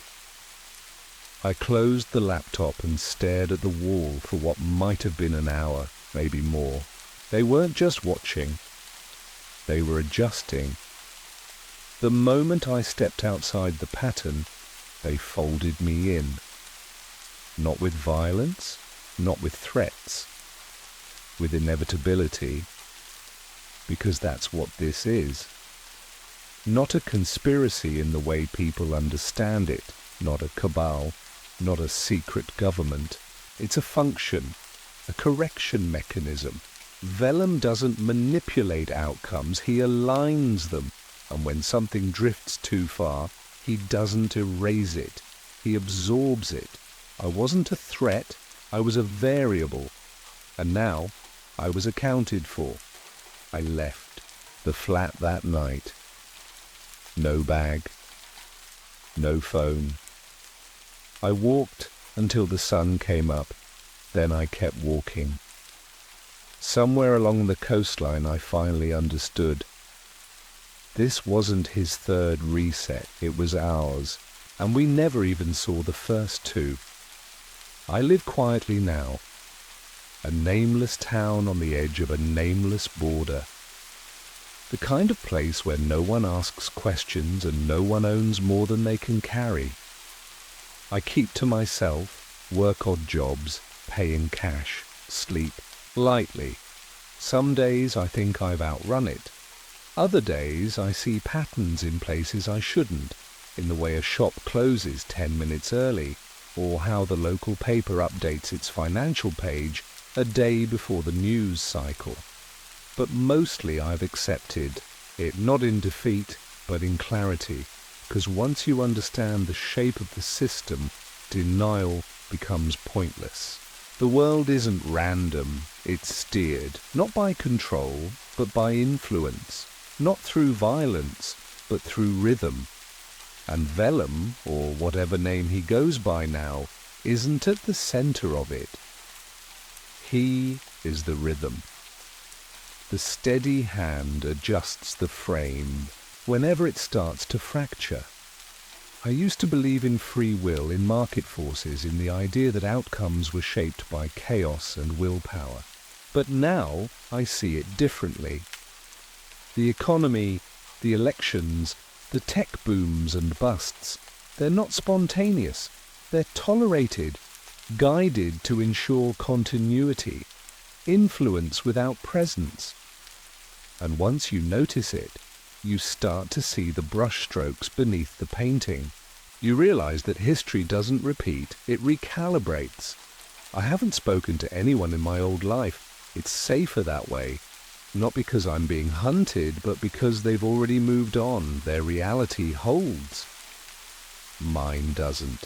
I've written all of this down, not to warn anyone, not even to expose anything. Just to leave a record for myself, maybe for someone like I used to be. Curious, restless, diligent enough to dig, but still naive enough to believe the truth would set them free. It won't. It never has. The truth just changes what you can't unsee. And here's mine. He didn't survive history. He authored it. Quietly, without legacy, without ceremony. One trade, one war, one reset at a time. And when the pattern finally buckles again, because it will, it won't collapse. It'll be a nudge, a return to form, a correction. I used to think they would silence people like me, erase us. But that's not how systems like this work. Elimination invites questions. Absorption closes the loop. You become a known variable, accounted for in the next model. I used to think I'd feel angry. I don't. I feel precise. As if every step I took led me here by design. Not loyal, not converted, just absorbed. And somewhere out there, Elias Vellum is already preparing the fourth. Not loyal, not converted, just aware, because knowing the shape of the system means you don't fight it anymore. You just stop mistaking the surface for the structure. I see now that the point was never power, it was preservation. And somewhere out there, Elias Vellum is already preparing the fourth. The folder shouldn't have existed. No paper records are stored on level C, let alone ones dated 3 centuries ahead. I was already on edge that morning. The LHC had gone into an unplanned safety shutdown at 04:37, and when you're one of only 6 people with access to Beam Core telemetry, you don't get to ignore your phone. My badge logged me through 6 checkpoints before the servers even came online. I wasn't expecting the 3rd elevator to open into a hallway I didn't recognize, narrower, poorly lit, with a layer of dust that had no business existing in, a clean room facility. No signs, no cameras, just a freestanding metal cabinet against the far wall. It wasn't locked. Inside were folders, actual manila folders, numbered, indexed, and time-stamped with precise UTC formats. Some dated as far out as the year 2346, I assumed. It was a prop or some experimental psych test. CERN had done stranger things. But then I pulled one labelled Midpoint Adjustment, Tehran 2321. Inside were high-resolution satellite images, DNA, match records, and a full dossier on a woman named Hasti Rahimi. Death certificate included. Issue date 14 April 2321. Cause of death, radiation-induced hemorrhage, all confirmed. The file bore the logo of the International Equilibrium Council. I'd never heard of it. I rechecked the folder's print timestamps. They weren't just precise, they were self-updating. Time drift was near 0. Something else stood out. Some documents had fine margin notes in a font I didn't recognize, a kind of notational overlay that updated itself when I touched the paper. It was as if the documents were still connected. That's when I noticed one file had been pulled partially from its sleeve, like someone had left in a hurry. It had my division code on it, my initials. I didn't want to open it, but I did. And there it was, my name, my employee ID, and a projected date of death. 72 hours from now. Natural cause, loop correction. I didn't leave the sub-level right away. I should have. But something about the documents made it hard to look away. It wasn't curiosity, it felt procedural, like part of me had already been assigned to this without knowing. I noted the metadata embedded in the paper margins, hex-coded, identifiers I didn't recognize, and used my lab terminal to try tracing them. No hits on CERN's secure database, no hits on public archives. But when I ran a low-level diagnostic sweep using deprecated access scripts, old routines from pre-grid, error backups, I found a hidden directory beneath the Collider's Beam operations server. It didn't belong to any department. The file path was deliberately generic, buried under thermal testing logs from 2008. Inside were PDFs, encrypted video transcripts, and an internal tool labeled Loop Stability Log. At first, I thought it was a physics model simulation, maybe tied to quantum coherence analysis. But the files weren't predictions, they were recordings, detailed entries from future dates with full verification stamps. One showed a political assassination in Rome, set in 2312, with body cam footage from an agent listed as deceased. The file had been modified 11 minutes ago, but I was alone in the system. Then I noticed the timestamps were shifting, updating, in real time, as if realigning with something. I copied a single folder to an offline drive and disconnected. Back in my flat, I pulled it up again, this time on a cold machine with no network. The files still changed. Names blinked in and out of the logs. Death records reworded themselves. A missing persons file updated with coordinates and a new closure statement. I recorded everything on an analog camcorder just to verify I wasn't. Imagining it. But the worst change happened just past midnight. My name, which had appeared only once in the death file, now appeared in multiple entries: obituary, personnel audit, loop variance alert. I wasn't being observed, I was being catalogued. The footer on the last file I opened read irregular. Vector identified. System recalibrating. Resolution window 67 hours. I didn't sleep that night. Not because I was afraid, because it felt like the system had already moved on without me.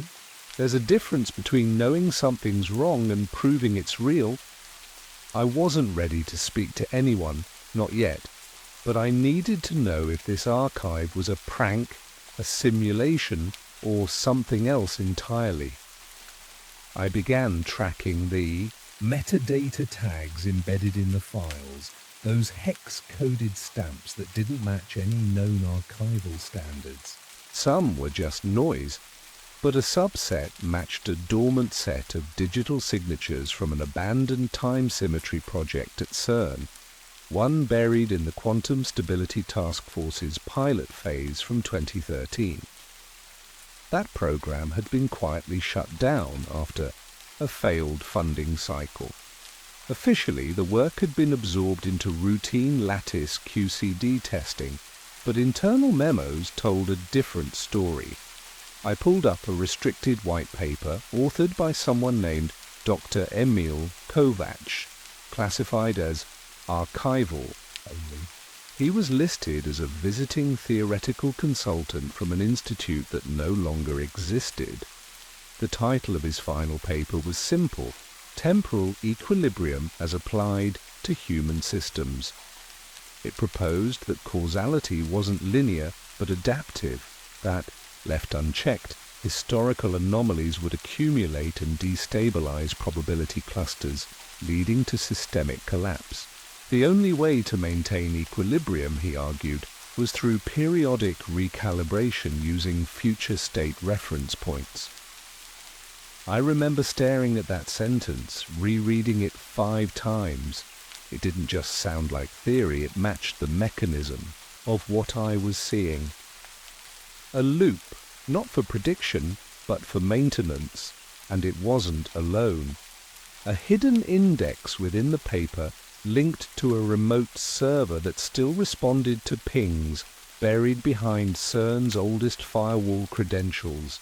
Inside was a dashboard, rotating datasets, projected timelines, and something labeled Deviation Response Ledger.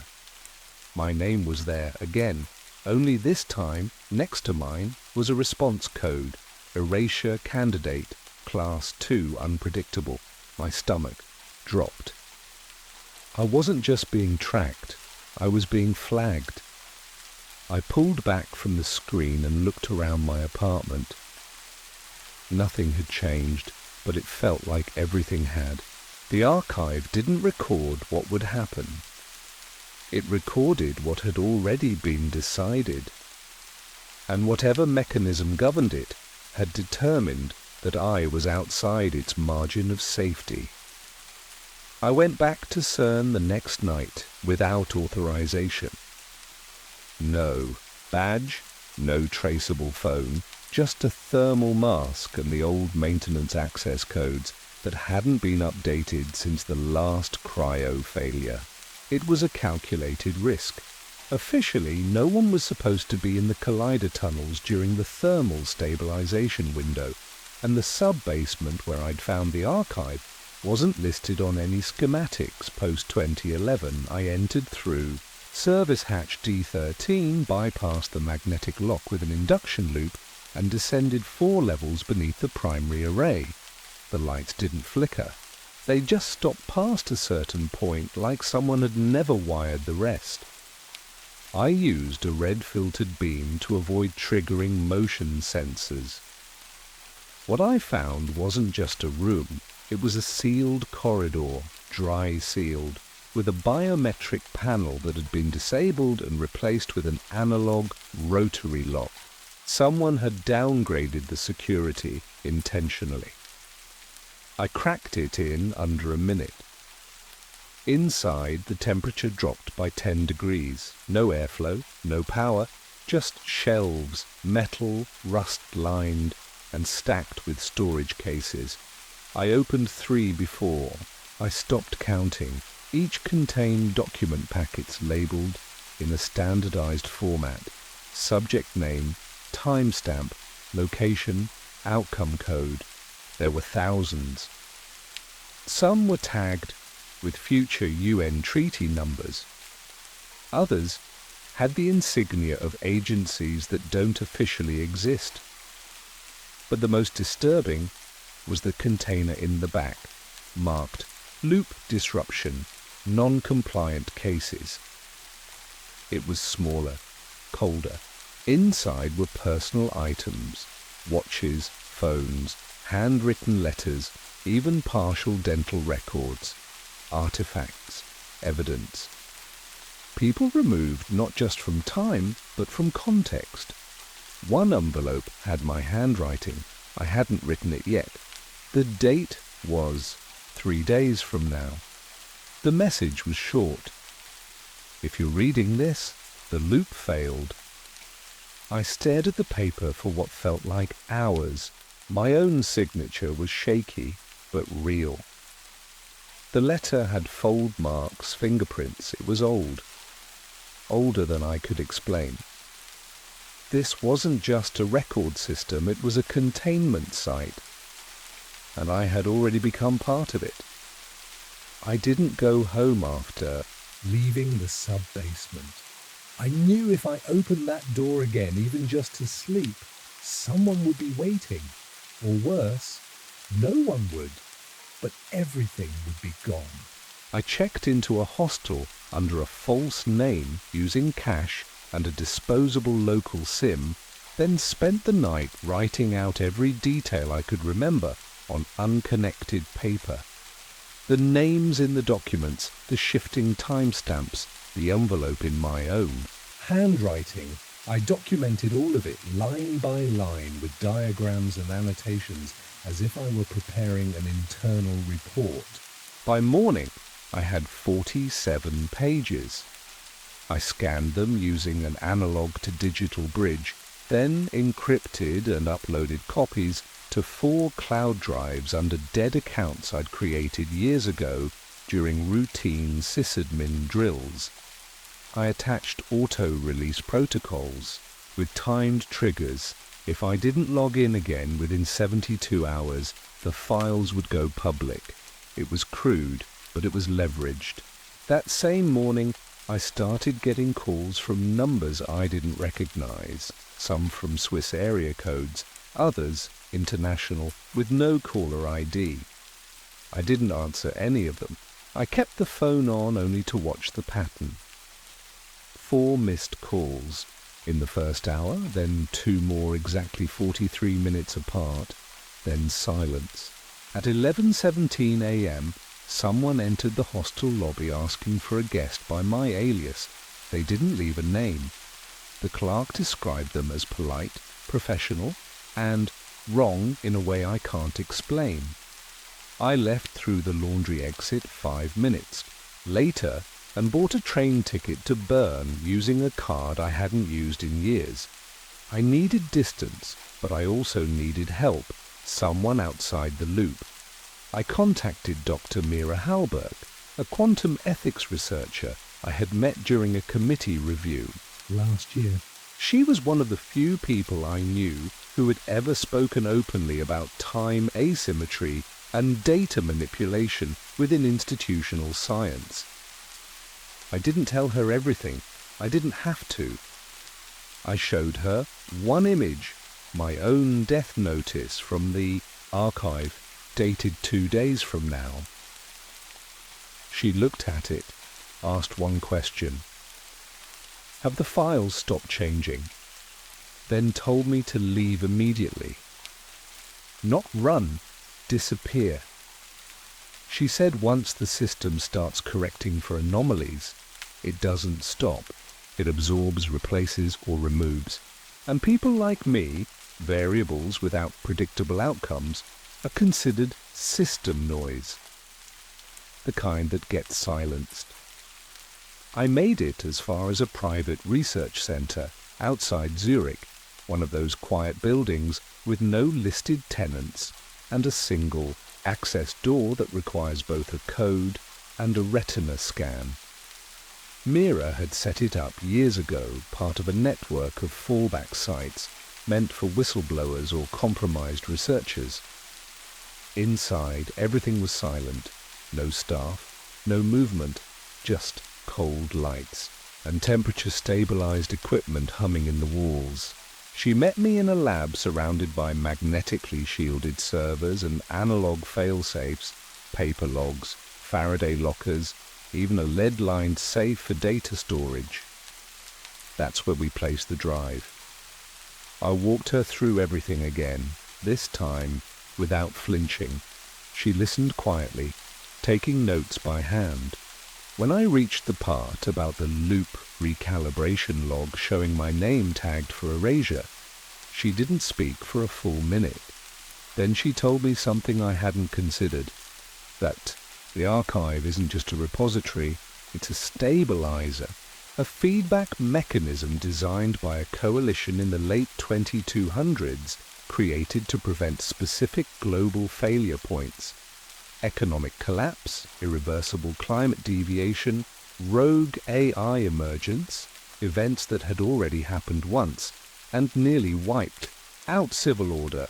The archive, she said, is one of several anchor nodes designed to monitor future records and gently steer events back on track using subtle influence, targeted interventions, erasures, controlled disclosures. It's not a prediction, it's maintenance. and it's breaking. That's why the documents are changing. That's why new names appear and old ones vanish. The system is trying to correct a cascade failure by purging volatile elements, individuals who act outside modeled probability zones. That's what I am now. A variable. Mira ran a neural variant scan on me using a portable EEG array. The result wasn't subtle.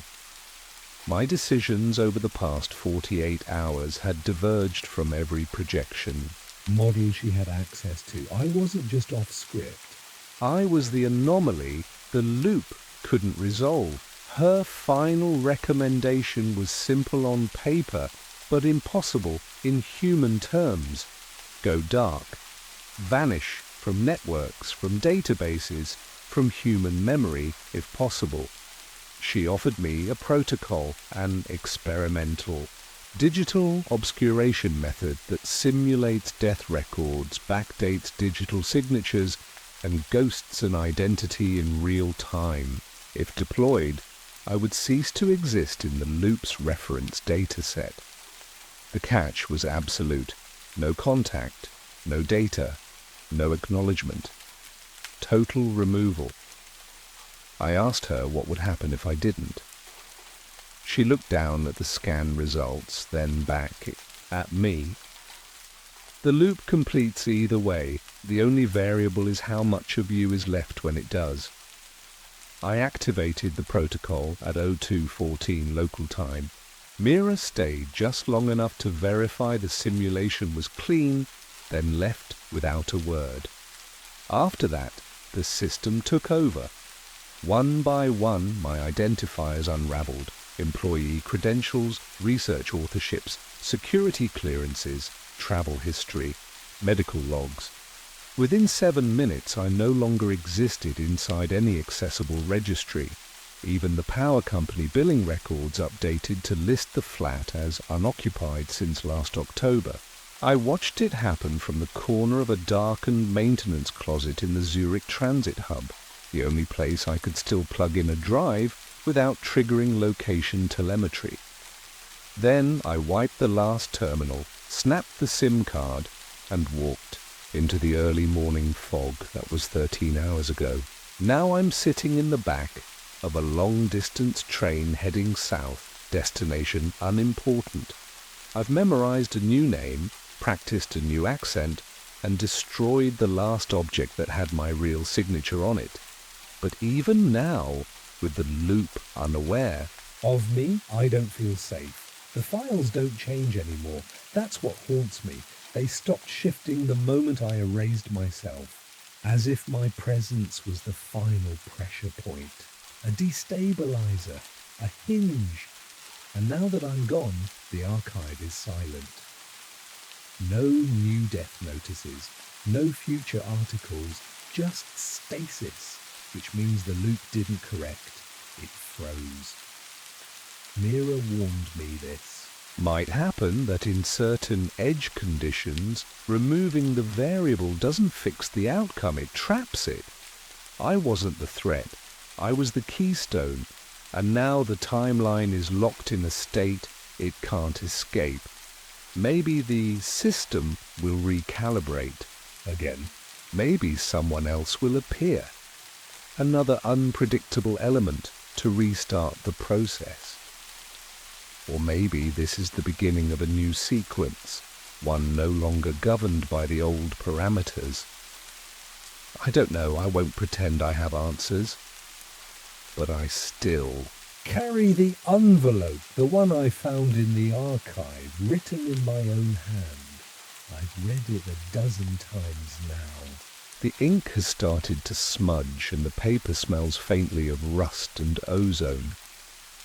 I still don't remember writing it, but I understand it. Especially the final line, the one I underlined twice.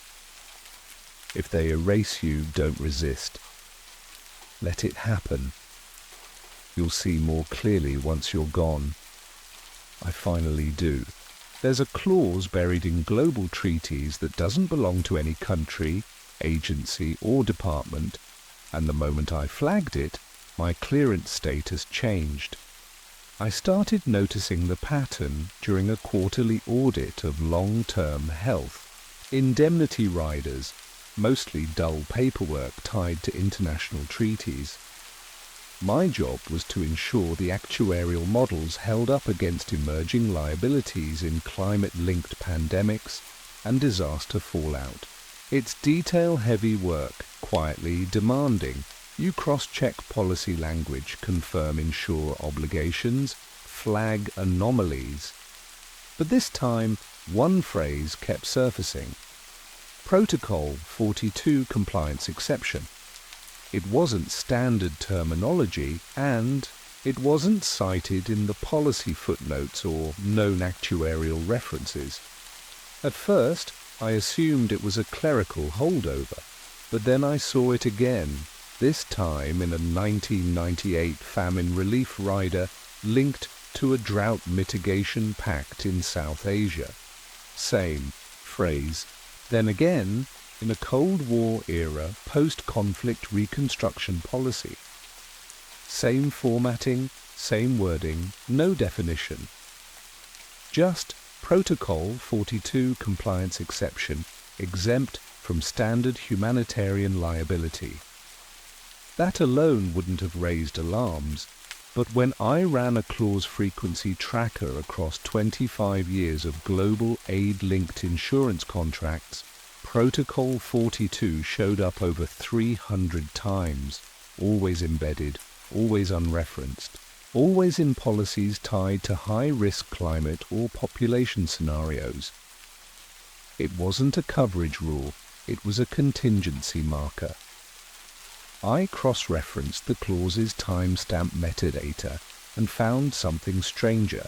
Nearly all entries had retroactive insertion dates. The clause didn't exist when the policies were first signed. Someone had inserted it years later, silently, with backdated approval.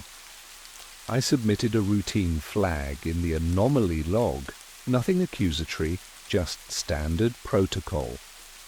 48 hours later, my system dashboard looked different. One of my logins redirected to a new access shell with red-banded identifiers. I clicked once, thinking it was an error, and saw my employee record had been updated with a new tag. AWA E42. My hands went still on the keyboard. I knew enough about our internal taxonomy to recognize that it wasn't an admin code. It was a designation, a classification. The next morning, my corporate inbox held a single message. No greeting, just a subject line. Reassignment, remote oversight. The body of the message contained a severance clause, a non-disclosure agreement, and a one-way ticket to an environmental research station in the South Atlantic. No explanation, no return itinerary, just coordinates. That was the last day I saw. My office, or mainland, again. I didn't speak to anyone during the flight, not because I was afraid to, but because I wasn't sure what I'd say. The ticket they issued wasn't through a commercial carrier. It was coded under an NGO initiative I'd never heard of, tied to an oceanic climatology support post somewhere off the western shelf of Tristan da Cunha.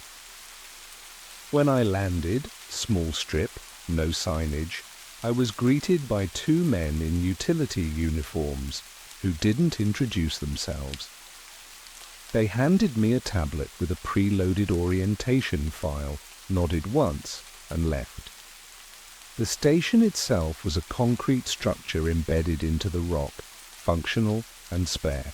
My assigned quarters were windowless and wired with a basic terminal labeled with my original employee ID, though the system had none of my prior records. No HR profile, no workflow history.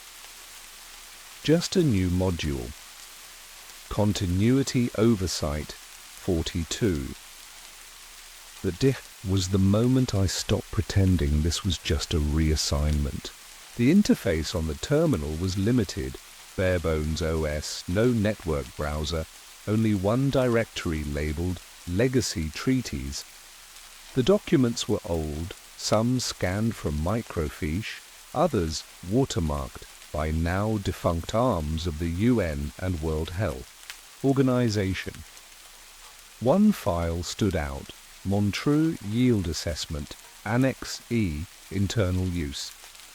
It referenced something called trigger state readiness, broken down by region, with coded color bands: red, yellow, blue.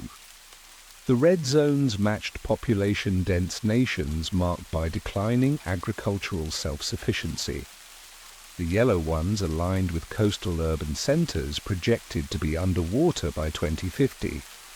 The blues were small, underdeveloped islands, supposedly protected zones, but in the margin, someone had annotated in tight, slanted handwriting, "Vectors approved." I thought it was a disease response term, but the next file clarified everything. Vector modeling and distribution, phase compliance, 42P. It wasn't about infection mitigation. It was about distribution, strategic, tiered, intentional. Environmental justification thresholds were calculated based on a set of climate and population indicators. Once those indicators aligned, Protocol 42 authorized, without public oversight, the introduction of high-impact, slow-diffusion crisis events. I remember staring at the screen for a long time, unsure if I was misreading it. Droughts, food, scarcity, outbreaks. They weren't emergent, they were controlled. The final document in that directory was dated 3 weeks prior. Operational Vector 17A executed. The location field was blank, but the Environmental Impact Index was marked active. I recognized the coordinates. It was the country I'd left. The same week the reservoirs failed without warning. And the same week my name had changed from Auditor Level 3 to Aware. The first time I saw the name Helix Mutual was in the footer of a 1984 treaty annex buried in the archive under a misfiled environmental subsidy agreement. At first glance it looked like a reinsurer's compliance stamp.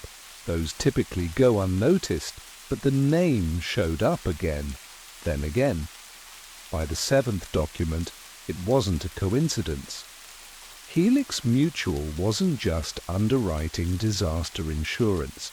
Across decades, they were listed as risk mitigators in agreements that should have been managed by state governments. A reinsurer with regulatory sign-off authority, that's not how insurance works. They don't control policy, they price it. Except Helix wasn't pricing for profit, they were modeling for thresholds. Every policy attached to their name outlined trigger criteria that mirrored the Protocol 42 language: drought displacement, coastal migration, crop collapse. None of these were treated as avoidable. They were listed as necessary escalations to reset long-term viability margins.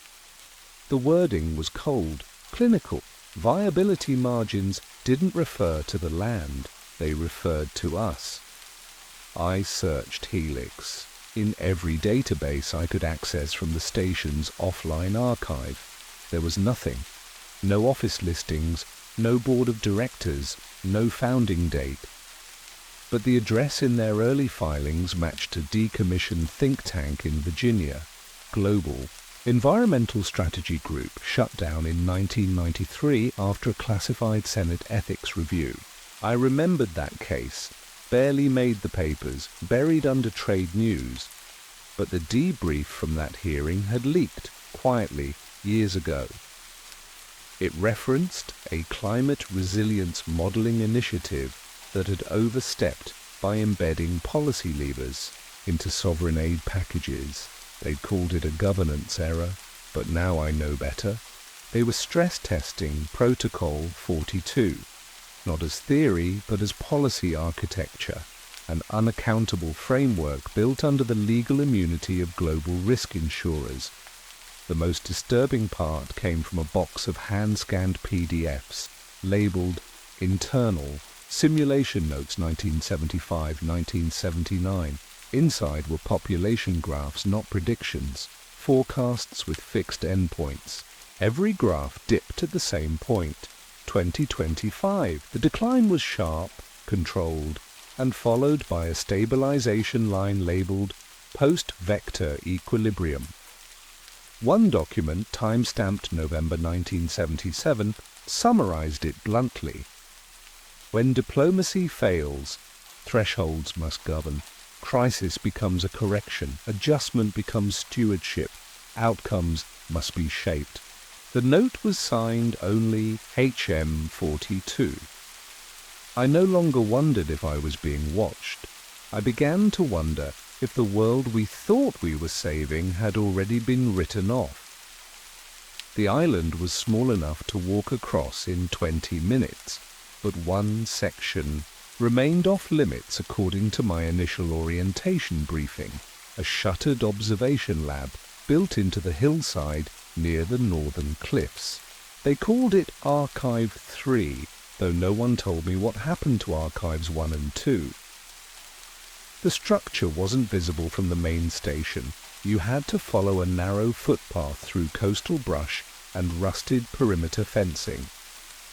No cameras, no patrols, just a lock on the gate that had already started to corrode from salt spray. One afternoon, under the cover of heavy weather, I used a maintenance key I'd quietly copied from the tool locker and made my way inside. The lab hadn't been used in years. Dust clung to every surface.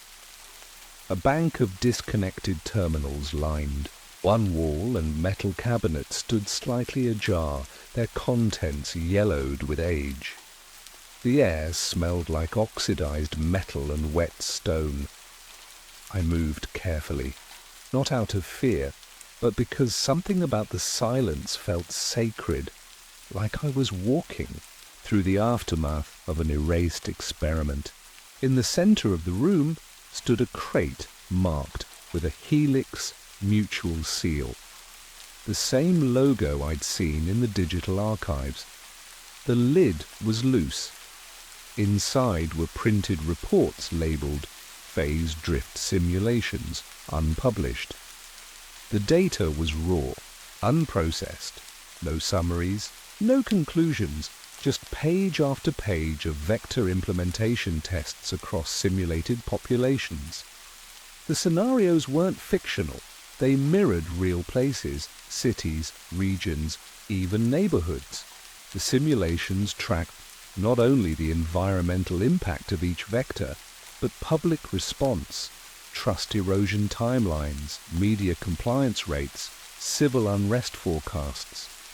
This wasn't modeling for natural disasters, it was behavioral engineering. Some pages had handwritten annotations. One noted, optimal fatality to recovery ratio 14.7%, sustains crisis, preserves infrastructure. Another, more chilling, simply read, intermittent failure maintains belief in randomness. I opened a drawer and found a reel of microfilm with the word ledger scratched into the casing. The station had no reader, but I recognized the archive format. These were financials, likely payout records, possibly purchase orders for the vectors themselves. As I left the lab, wind tearing through the rusted fence behind me, I realized something I hadn't allowed myself to consider until then. This wasn't just about legality or secrecy, it was about scale. Archive 3 wasn't abandoned because it failed, it was sealed because it worked. And now I was walking back to my quarters with evidence no one was supposed to ever see twice. I didn't decide to expose it all at once. It built slowly, over the course of weeks, maybe months. Time became harder to measure out there. Every day felt like a loop of weather data, quiet meals and archived files that weren't supposed to exist. But the moment that shifted everything came quietly. I received a system notification I hadn't triggered. A routine diagnostic scan showed 3 background processes running on my terminal, none of them standard. One had a title, Egress Log, Local Watch. It was recording every keystroke, every document viewed, every instance I paused too long on certain phrases. My clearance hadn't given me access. It had given them visibility. I was never alone in that room. I began writing notes by hand, analog only. No terminals. No network links. When I ran out of standard issue paper, I used scraps from shipping manifests and outdated weather logs. I stored everything in the lining of an unused equipment case buried under the floor of the generator outbuilding. My plan wasn't elegant. It was desperate. Get to the supply vessel, find a satellite link, upload what I could, let someone, anyone, see what I'd found. I timed it to the next scheduled supply drop, weather permitting, once every 6 weeks. The day before it arrived, I noticed a change in my access badge. It now triggered a second tone at the main door reader, and the outer gate lights blinked on even when I passed during daylight. Subtle things, but deliberate. That evening, while packing my personal items, I found a folded envelope beneath my pillow. Inside was a typed message, unsigned. You are valued. Your transition will be managed. Leave the case. My stomach turned. They knew not just about the evidence, but about where I'd hidden it. I stood still for a long time, staring at the envelope, trying to convince myself I could play dumb. Say nothing, let it pass. But I couldn't ignore the final line typed in a smaller font at the bottom of the page. This is your first and only accommodation. That night I didn't sleep.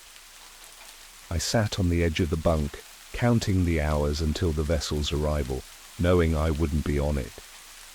They wouldn't stop me from boarding. They didn't have to. All they needed to do was let me know I was already contained. The island wasn't my assignment anymore. It was my boundary, and crossing it, even in thought, had become the true violation. I made the transmission at 3:42 a.m. local time. The satellite uplink wasn't part of the base infrastructure. It was a decommissioned relay tower listed as non-operational in the maintenance logs, but I'd suspected for weeks it was still functional. I activated it using a diagnostic bypass I'd reverse-engineered from a weather drone's firmware. No one was watching me then, or at least they didn't stop me. I sent a compressed archive of everything, the reports, the simulations, the annotations, the photos I'd taken inside Archive 3. I don't know who received it.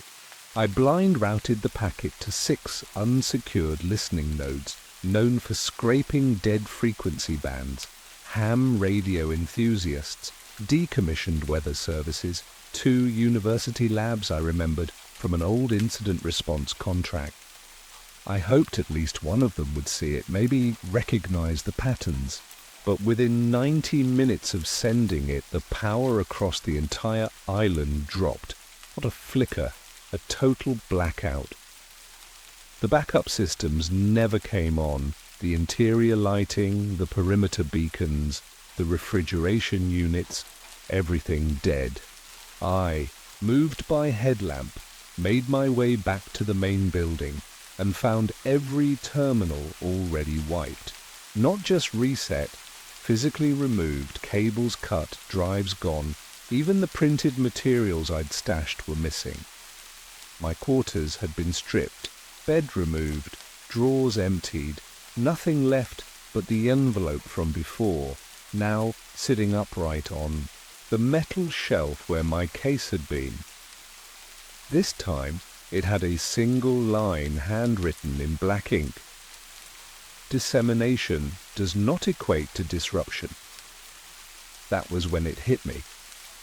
They hadn't just expected me to try, they had modeled it. My resistance, my upload, my choice to leak it, it was part of the system, a controlled failure baked into the design. They didn't need to stop me because what I exposed would only serve to confirm the randomness of the disaster, the chaos, the unpredictability. The moment people see order in a crisis, they look for blame. But when they see noise, they give up. I thought I had betrayed the protocol, but in truth, I'd fulfilled it. The existence of people like me, aware, alarmed, desperate, is not a threat. It's a safeguard. It reinforces the illusion of transparency. A voice in the wilderness makes the wilderness feel real. When morning came, I found a single supply crate left near the landing pad. Inside was food, a new generator, a small satellite, radio, and a new ID badge marked Observer. No further instructions. I understood my new role, not to interfere, not to warn, just to watch the numbers rise, the margins collapse, the vectors unfold, and understand finally that the plan was never to stop the fall. It's been 13 months since the protocol marked me, though I stopped tracking time in days a long while ago. The radio sits idle most nights, broadcasting automated reports that sound more like weather updates than population markers, but I've come to understand their cadence. Each broadcast begins with the same phrase: continuity, holding. I used to listen for deviations, small changes in frequency or tone, hoping they might signal something unraveling. But nothing does. The patterns remain stable, the voice never wavers, and the world continues shifting under the weight of unseen decisions. The vectors have become quieter lately, less overt, more elegant. What used to arrive in the form of catastrophe now unfolds in patterns of scarcity, in supply chains that simply don't recover, in decisions justified by phrases like sustainable equity and adaptive loss. I see it in the satellite images they send me, coastal grids disappearing, new migration corridors outlined in soft blue overlays, no directives, no commentary, just maps. And still, no one speaks directly to me. That's how I know I'm still useful. My presence here means the system values observation over interference, and I've learned to play my part. I send monthly reports now, coded summaries of modelled forecasts, behavioural response patterns, and recovery lags. They never reply. That silence has become the shape of the world I live in. The hardest part to explain, if there were anyone left to explain it to, is that I don't feel heroic or even wronged. I feel processed, filtered through layers of inevitability until all that's left is a version of myself calibrated for compliance. Sometimes I wonder if the me who boarded that plane even exists anymore. Maybe that version was just the necessary precursor to this one. A vessel built to carry guilt until it calcified into understanding. I walk the island now without maps. I know every ridge, every broken fence line, every rusted bolt on the supply pad gate. The waves no longer sound like a threat. They sound like punctuation. Every day here ends the same way, with wind pressing against the metal siding of the station, the soft click of the radio's end of broadcast tone, and the quiet truth I now carry like a second skin. The protocol wasn't hidden. It was embedded, threaded through policy, language, contingency. It didn't hide because it didn't need to. It was never a secret. Just something we agreed not to see. And now that I've seen it, truly seen it, I understand why they sent me here, because the only thing more useful than silence is someone who knows better and still says nothing. Every world leader owns a version of the same calendar, and not one of them shows a date past December 2031. I first heard about the calendar from a maintenance engineer at a tech summit in Zurich. He was drunk, wearing his badge upside down, and chain-smoking outside the loading dock like the air itself was running out. I didn't believe him at first. I mean, who would? He said the CEOs, presidents, secretaries general, all of them had the same leather-bound planner tucked in their briefcases. Same gold leaf trim, same minimalist design, and the same disturbing detail. The pages stopped cold on December 31st, 2031. No notes, no holidays, no blank pages. Just a hard stop. I laughed it off and went back inside, chalking it up to drunk paranoia. But the thought didn't leave. It lingered like static in my brain. Why would he lie about something so specific? 2 weeks later, I was back in DC, and out of morbid curiosity, I searched public images of government officials, press kits, photo ops, behind-the-scenes interviews. It didn't take long. There it was, the same calendar. Sometimes blurred in the background, sometimes clearly in hand. Black leather cover, no brand, no barcode. That's when it got under my skin. I started cataloguing them, screenshotting, labeling each with names, dates, events. At first, it was just a quirk, a distraction from the dull rhythms of life. But the more I found, the more I realized something stranger. None of the calendars showed any markings beyond 2031, even in photos dated years earlier. One image from 2015 had a finance minister holding his open planner. The page was dated December 3rd, 2031. Nothing beyond that, like it was printed that way, like it was meant to end there. I asked a friend who worked logistics for an international NGO if she'd ever seen anything similar. She went quiet on the phone for a second, then told me she'd call back. She never did. The next day, her number was disconnected. That was when I stopped thinking it was just a weird coincidence. That was when I started keeping notes using paper, not digital. That was when I stopped talking about it aloud, because once I saw the pattern, I couldn't unsee it. And somewhere in the pit of my gut, I felt it. That same quiet dread the engineer had in his voice that night in Zurich. Like he'd seen something he wasn't supposed to understand, but did anyway. I knew better than to search from home, but I did it anyway. Curiosity has a way of dulling caution, especially late at night when everything feels quieter than it should.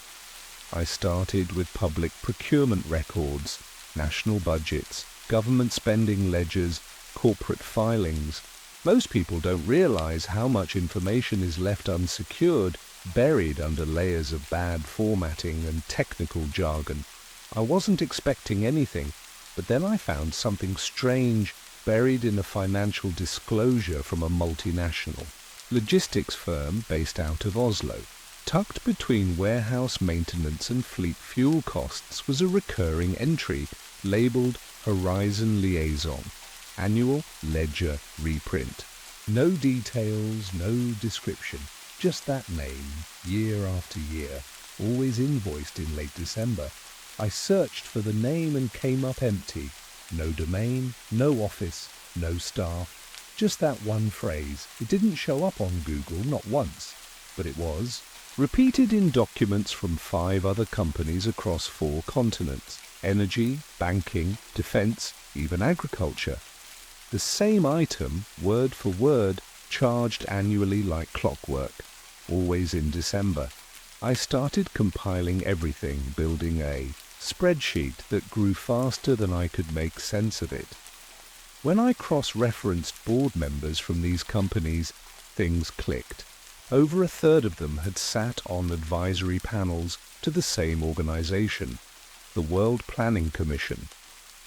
A name I'd heard before but never paid much attention to.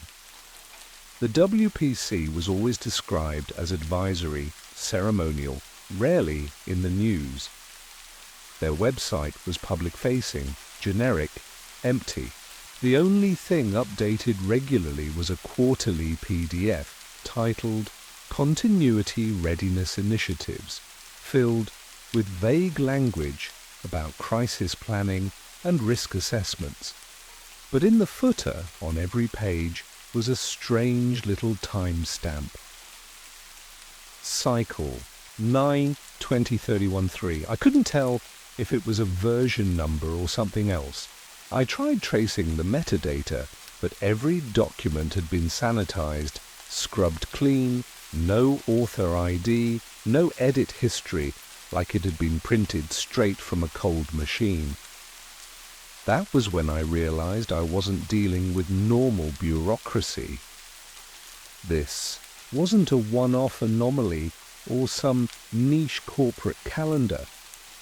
It was coordinated, quiet, global. I started getting the feeling that the calendar wasn't tracking time, it was counting it down.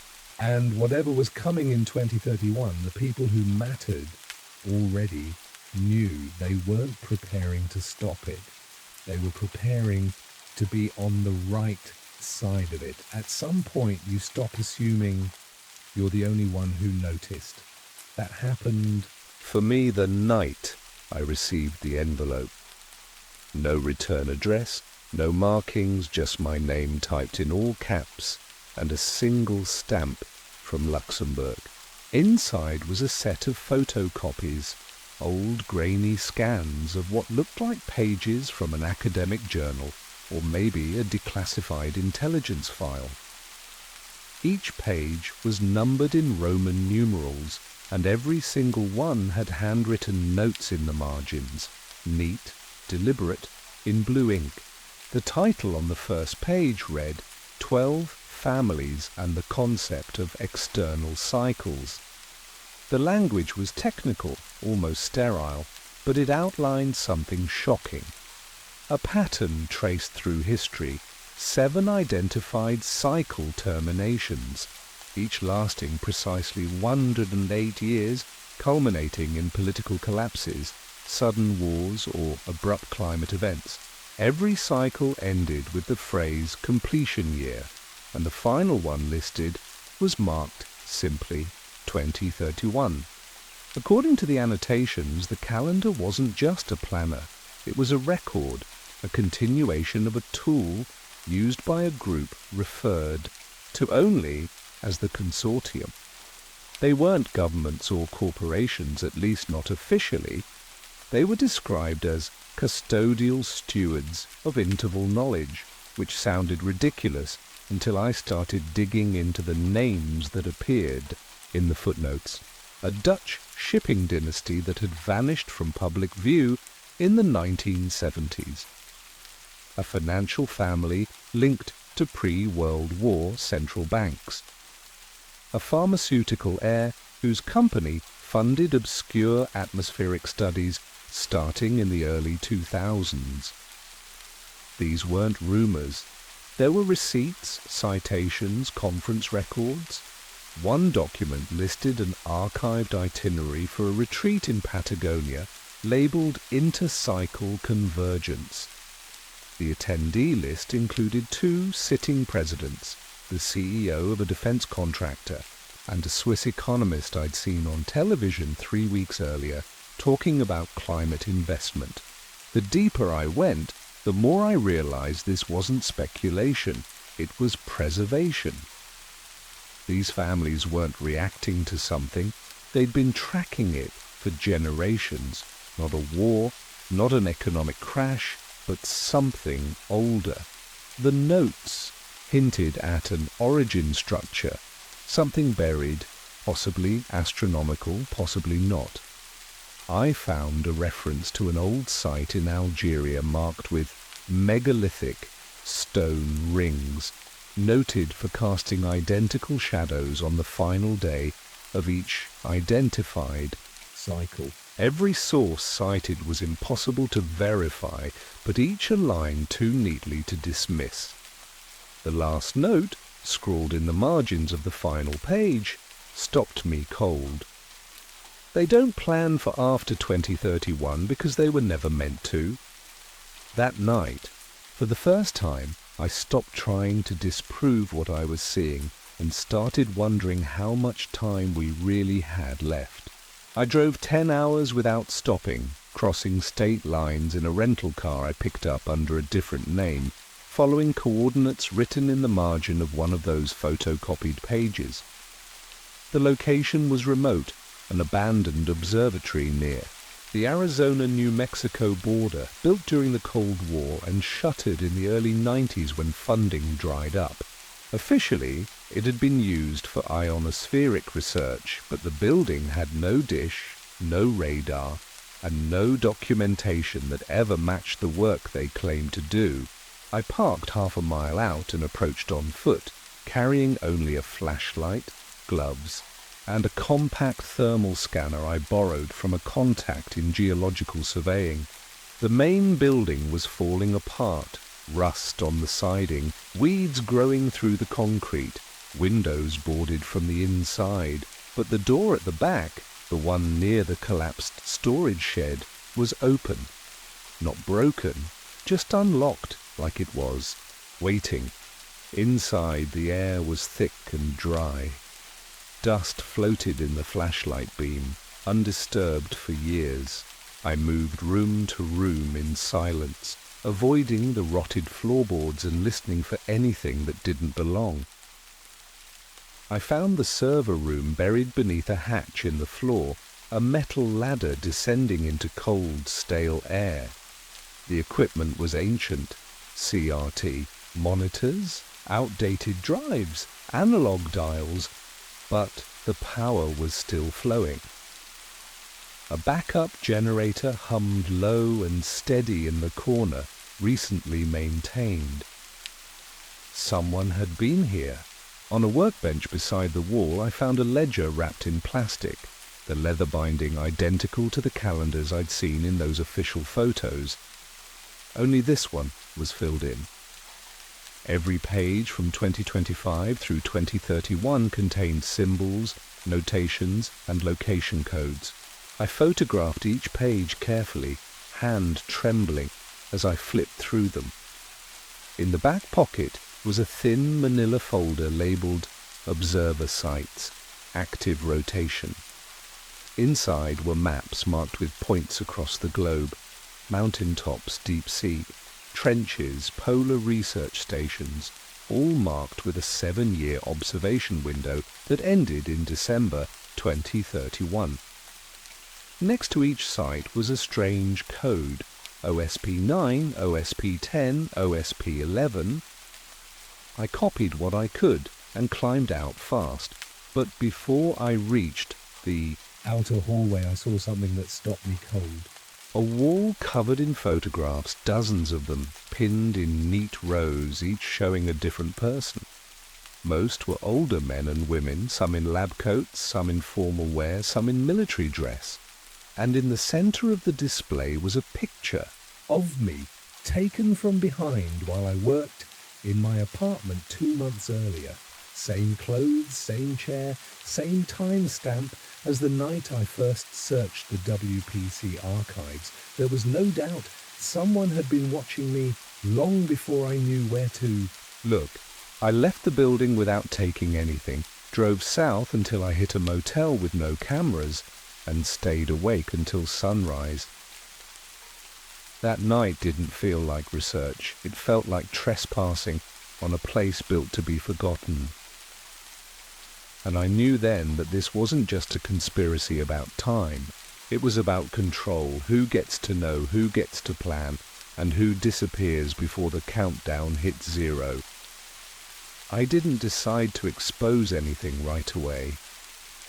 It's easy to talk about blowing the whistle when you're not being followed, but once you see your own face on a wall in a place no one's supposed to be, it changes something inside you.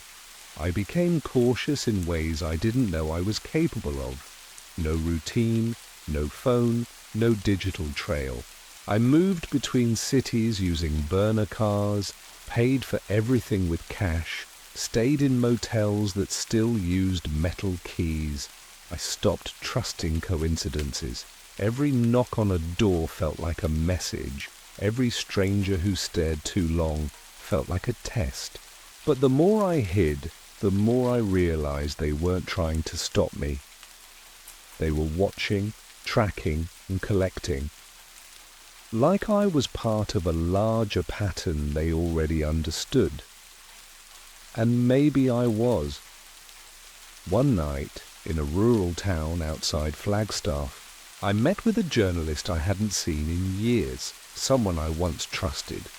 We sat in the corner booth of an empty diner while the rain hit the windows like static. I gave him copies of what I'd found, photos, maps, dates, all labelled and encrypted on a drive I handed over in a napkin-wrapped paper bag. He said very little, just nodded, and asked questions like he was taking notes in his head. But I saw the shift in his expression when he saw the calendar entries, especially the handwritten one for September 18th, 2031, World Shell pre-closure briefing. He asked what World Shell was, and I told him I didn't know, only that every calendar I'd traced included it and none of them explained it. He promised to look into it, told me to keep my head down, and left through the back door. He never published a word. 2 days later, every article he'd ever written disappeared from the paper's archive. His email bounced. His apartment was empty. It was like he never existed. That's when I realized there was no safe way to share what I had. I started sending fragments, one piece at a time, to obscure forums, archived blogs, mailing lists that hadn't been active in years. But even that came with risk. Every time I posted, I noticed it. Devices heating up, networks dropping, people nearby suddenly taking calls and walking away. It wasn't dramatic. It was quiet, procedural, like they'd done this 100 times before. I began seeing the calendar symbol in odd places, etched into the base of a lamppost, stitched into the lining of a stranger's briefcase, scratched faintly into the corner of a library table I'd just sat down at. They weren't warnings. They were acknowledgements. I wasn't being silenced. I was being logged in, catalogued, as if my part in this had already been accounted for. The calendar didn't just end in 2031, it absorbed everything before it. It was shaping the path to its own conclusion. And the deeper I went, the more I felt it wasn't about preventing a future. It was about managing who would be allowed to reach it. I didn't plan to go back to the cabin, but I didn't have many options left. It was a property I inherited years ago from a relative I barely remembered, tucked deep in the hills, 2 hours off any paved road. No neighbours, no Signals, no cameras. It had always felt too remote to matter, but now it was the only place that made sense. I brought only the essentials, documents, drives, notebooks, and the last remaining copy of a calendar I took from that observatory outside Arizona. It was identical to the others except one thing. On the inside cover, beneath the leather flap, there was a symbol pressed into the lining, not printed, not drawn, embossed like it had been built into the material itself. It matched a carving I'd seen on one of the stone rings from the Algeria site, the one mentioned in the notes I received. That was the moment I stopped believing this was man-made. I'd spent months thinking this was a network of powerful people preparing for something catastrophic, something political or economic. But this symbol, this mark, was not of human origin. It had symmetry that didn't follow modern design, ratios that matched deep astronomical constants. It was like holding a fingerprint made of geometry. That night, I followed the final thread, an encrypted archive I had never been able to unlock until now. It was hidden within the ledger's metadata, a failsafe left by someone else who had clearly known it would eventually be found. Inside were audio logs badly compressed but clear enough to make out voices. One was female, steady, precise American accent with no regional markers. The other changed, sometimes British, sometimes Slavic, sometimes something I couldn't place. The logs weren't conversations. They were briefings, rehearsals, drills, continuity phase, transition, final interval initiated, global asset consolidation underway, psychological filtration complete, 82% compliance across monitored nodes. I sat there, frozen, listening to these voices talk calmly about a process I didn't understand, a transformation already happening. One log ended with a phrase that burned into my mind. The window closes December 31st, 2031. All biological variants outside parameters will be archived, not integrated. I didn't sleep. I couldn't. I sat at that cabin desk with the drive still running and realized what I'd been watching unfold wasn't a plan. It was a harvest, a global filtration of knowledge, memory, and identity. They weren't preserving the world, they were curating it. Every government, every CEO, every scientist looped in wasn't preparing to survive, they were preparing to be selected.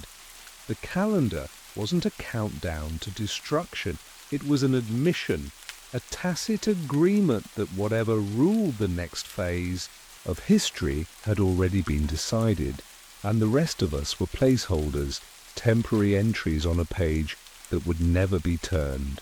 I packed everything, burned what I couldn't carry, and walked away from the last place that had ever felt safe. Because after that night, I stopped believing I could stop anything. My only goal was simple now. Stay off the page, stay forgotten, and maybe, if I was lucky, survive long enough to see what came after the silence. I haven't looked at a calendar in over a year, not a real one. I keep the dates in my head now, day by day, counting forward from instinct alone, like time itself has gone underground. I live in the margins, far from cities, never in one place. Longer than a few weeks. I carry no devices, no papers, nothing traceable, but even now, even here, I still see signs of it, the pattern.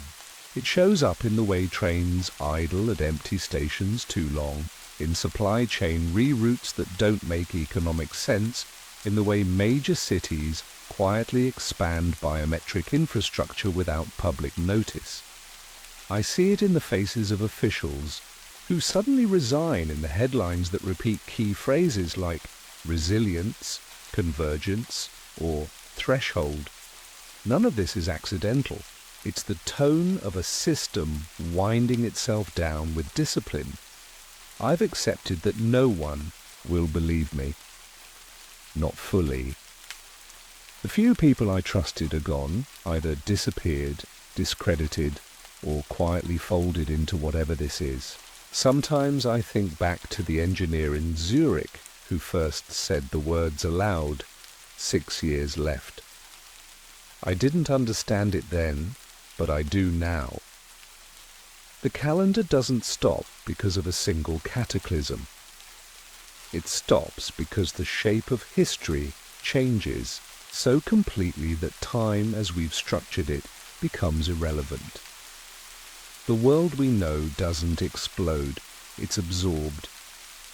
A phase shift that favors those who prepared for it centuries in advance.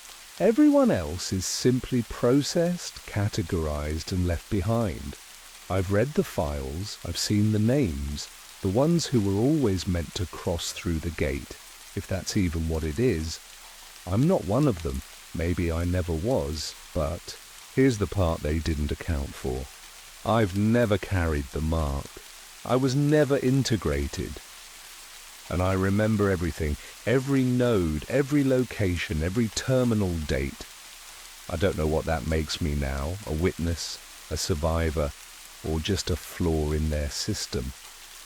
But I've left pieces behind, coded packets, written, notes, physical caches in places they've already abandoned. Not for the world as it stands now, but for what comes after. Maybe no one finds them.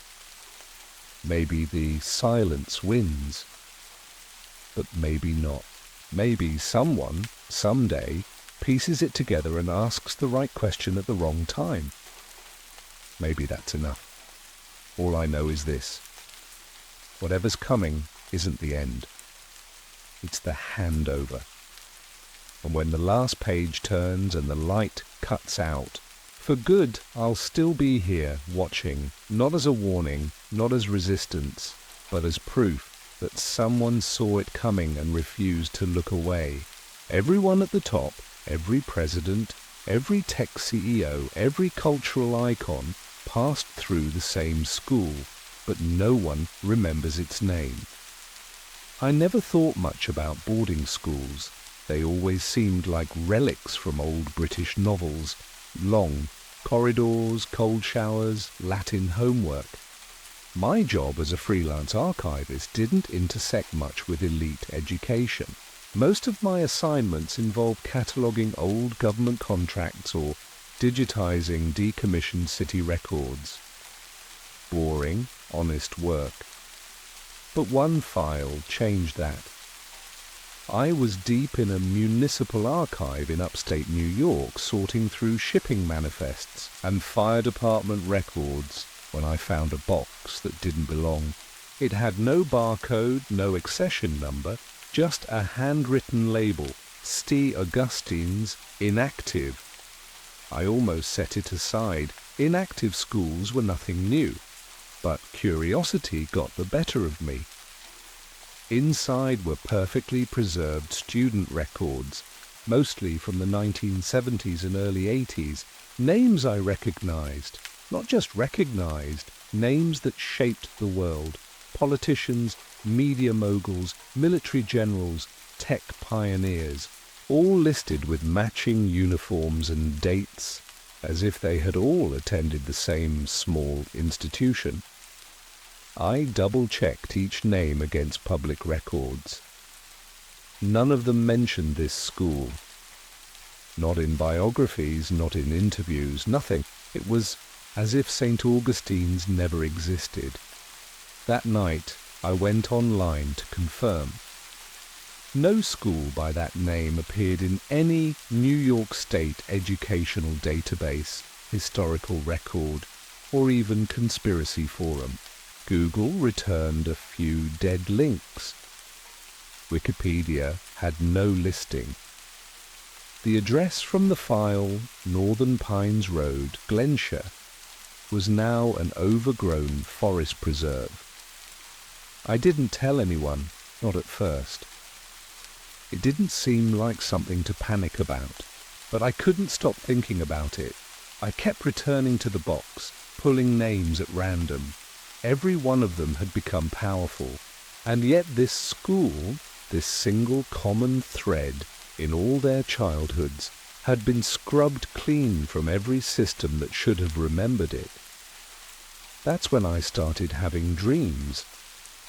Same every night, a bell echoing through pine trees, a gravel path, children reciting something I couldn't understand, and that feeling like something behind the trees was watching.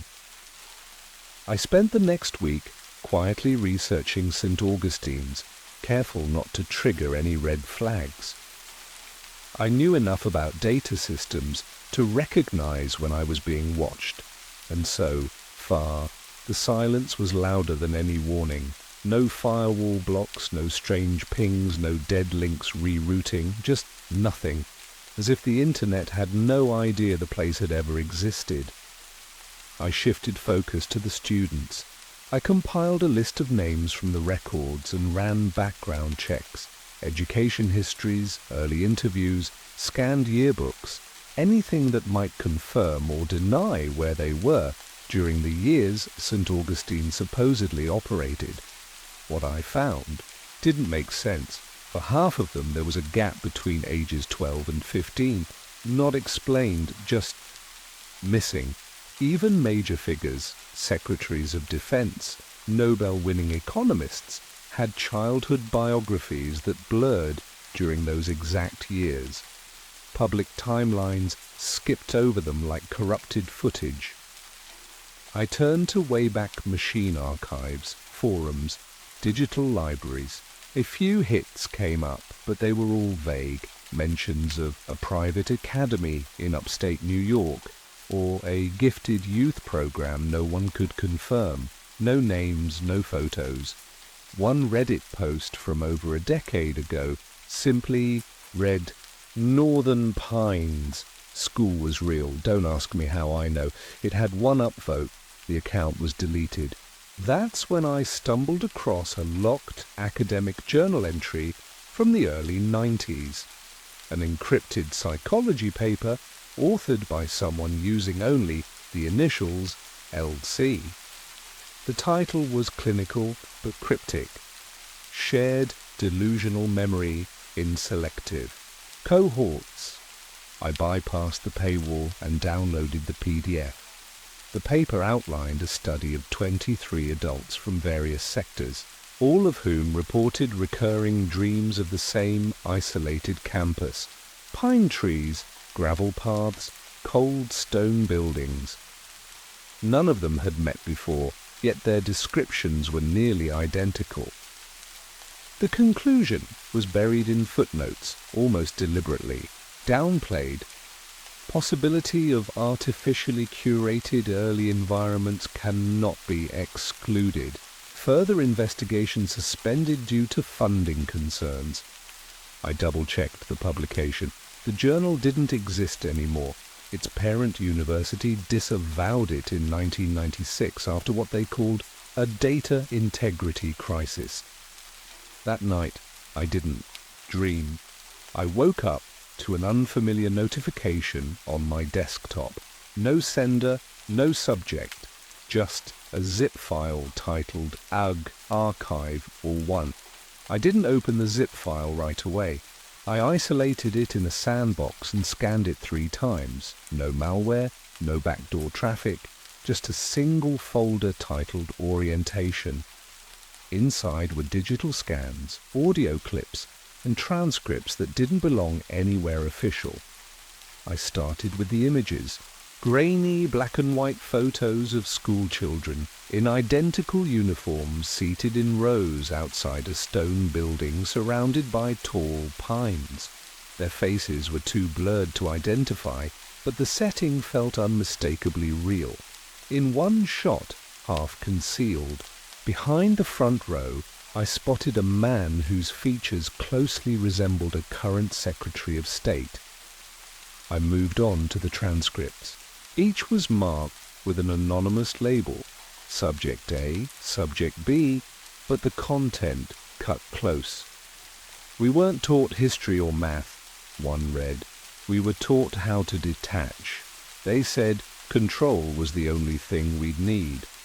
Another described a repeated ritual called alignment, but the passage ended mid-sentence, like it had been scrubbed. The audio clip was simple: 3 soft bell chimes, then a woman's voice repeating a short phrase with precise rhythm. I didn't recognize the language. I ran it through phonetic tools and pattern analyzers. No hits. Not from any human system I could access. Still, listening to it made my skin crawl. It wasn't fear exactly, it was recognition, like hearing a lullaby you forgot you knew. After that, I went back to the scanned student records. I zoomed in on the top right corner of the pages. That's when I saw it. A small, embossed symbol.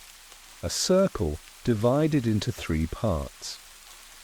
I ran it through visual archives and matched it to a 1954 Department of Health mark used briefly in covert youth development programs, long since disavowed by the government. Most of those programs were shut down after hearings in the early 70s. The hearings had no transcripts, just final statements that all operations had ceased. But here was the same symbol quietly stamped into every document. I stared at it until my vision blurred, until I realized I'd started tracing it with my finger without noticing. Something about it unlocked a feeling I couldn't name. Not memory, not fear. Just a deep, static certainty that this wasn't the first time I'd seen it, only the first time I'd been allowed to remember. I drove to Glenshire 2 days later without telling anyone. I left my phone behind, used cash for gas, and rerouted through small towns where no one knew my name. The forest had grown thick along Northern Pines Road, swallowing the trail that once led to the school. A rusted metal gate marked the entrance, chained loosely but easy to step through. The sign that hung from it was barely legible. Private property, research grounds. The trail ahead was mostly dirt, interrupted by roots and wet leaves, muffled and dark beneath the trees. I walked for almost 40 minutes before I saw the first sign of the structure: half-buried stone steps, a fragment of wall with rusted bolts, a foundation scarred by fire. The air grew colder the deeper I went, and the quiet was absolute. I found a door still standing, swollen with age. It resisted but eventually gave, and the space beyond felt wrong, dry, lightless, like time had been paused inside. My flashlight flickered as I descended the stairs. They creaked under my weight. Some were cracked, and I stepped carefully. There were no lights, just long corridors, rooms with overturned beds, metal desks and thin mattresses covered in dust. Chalkboards still held faint marks, symbols, circles, shapes I'd seen in the transcripts. Deeper still, past 4 levels, I reached what had to be the basement. The air was bitter and electric, as if the walls remembered power. The room at the end of the hall was shaped like an octagon. One cabinet had been forced open. Inside were tapes, old reel-to-reels, each labelled by hand, dates from the 70s and 80s, names I'd seen before, and one with my last name. It didn't hit all at once. I just stood there, staring at it, not breathing. I hadn't attended this school. I'd never lived in New York. I wasn't even born until after the school was supposedly shut down. But the tape was real. My name was real. I checked again, but there was no mistake. For a long time I didn't move, I didn't touch it. I just stood there in the dark, listening to the quiet, waiting for the part of me I didn't remember to come back. I didn't sleep that night. I left the forest before sunrise, drove 3 towns over, and checked into a motel under a name I hadn't used in years. I burned the clothes I'd worn into the ruins, wiped down the rental car, and left it parked at a truck stop off the interstate. My heart wasn't racing, not exactly. It was slower than it should have been, like my body had already adjusted to a new state of living. Quiet, deliberate, and watchful. I didn't play the tape. I locked it in a fireproof bag and buried it under the floorboards of the motel room, then covered the space with a cracked tile I pulled from the bathroom wall. I needed distance. I needed context. But when I tried to access the scanned student records again, the folder on my hard drive was gone, not just deleted, overwritten. The backup too, every cloud copy, every encrypted mirror. My system had been Clean, offline, no possible access route, unless someone had been there while I was gone. I checked the front desk. The clerk claimed no one had entered my room. I knew he was lying. There was a subtle scent in the air when I returned to the room. Not smoke or cleaning chemicals, ozone maybe, or static. Like something had passed through that shouldn't exist.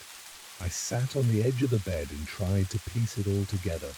The school, the erased records, the children with blank spaces in their past, the tape with my last name, and now the digital silence, as if someone was vacuuming my tracks faster than I could lay them down.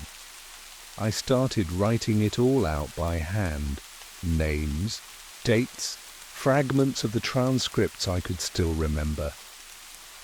I drew the symbol from memory. The 3-segmented circle.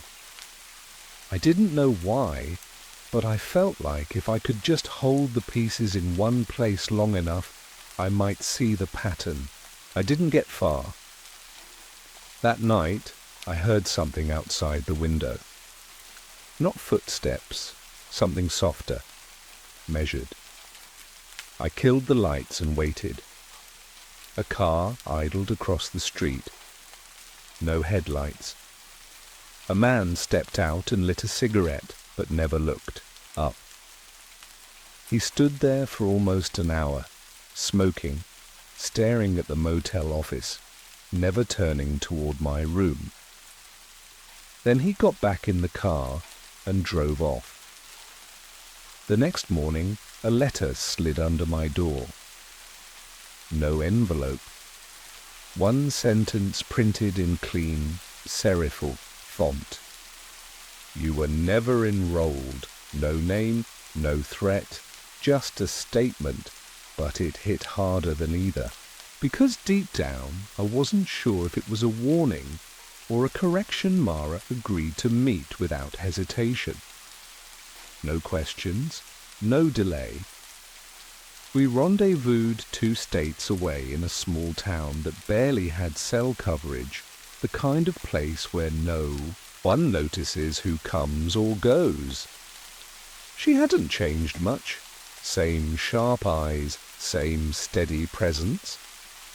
We sat in a booth at a diner with peeling wallpaper and no visible cameras. I laid out what I had, the photos, symbol sketches, fragments of the transcripts. She recognized the symbol instantly. It's not military, she said. It predates that. This goes back to interagency alignment programs, behavioral training layered into early education, before the kids even knew they were being shaped. She opened her old laptop, air-gapped and heavily modified. One folder sat on the desktop. Tracers. Inside were hundreds of profiles, aliases, ID changes, placement dates. My name was near the bottom, listed under a flag marked Quiet Asset, Class C. It wasn't a title, it was a role. She looked at me and said, "They don't erase." People like you, they wait. until something activates. I asked what the school had been. It wasn't a school, she said. It was a filter, a way to separate the compliant from the autonomous. The ones who fractured, they got flagged. The ones who adapted, they got placed. You're not the only one who doesn't remember being there. We spoke until the sky darkened. Her face changed when I mentioned the tape. I told her I hadn't played it. She didn't press, but her posture shifted, slightly guarded. She offered me a safe house contact, a burner key, a list of exit points. I said I'd take it. I meant it. But the next morning, she was gone. Her room untouched, her laptop missing.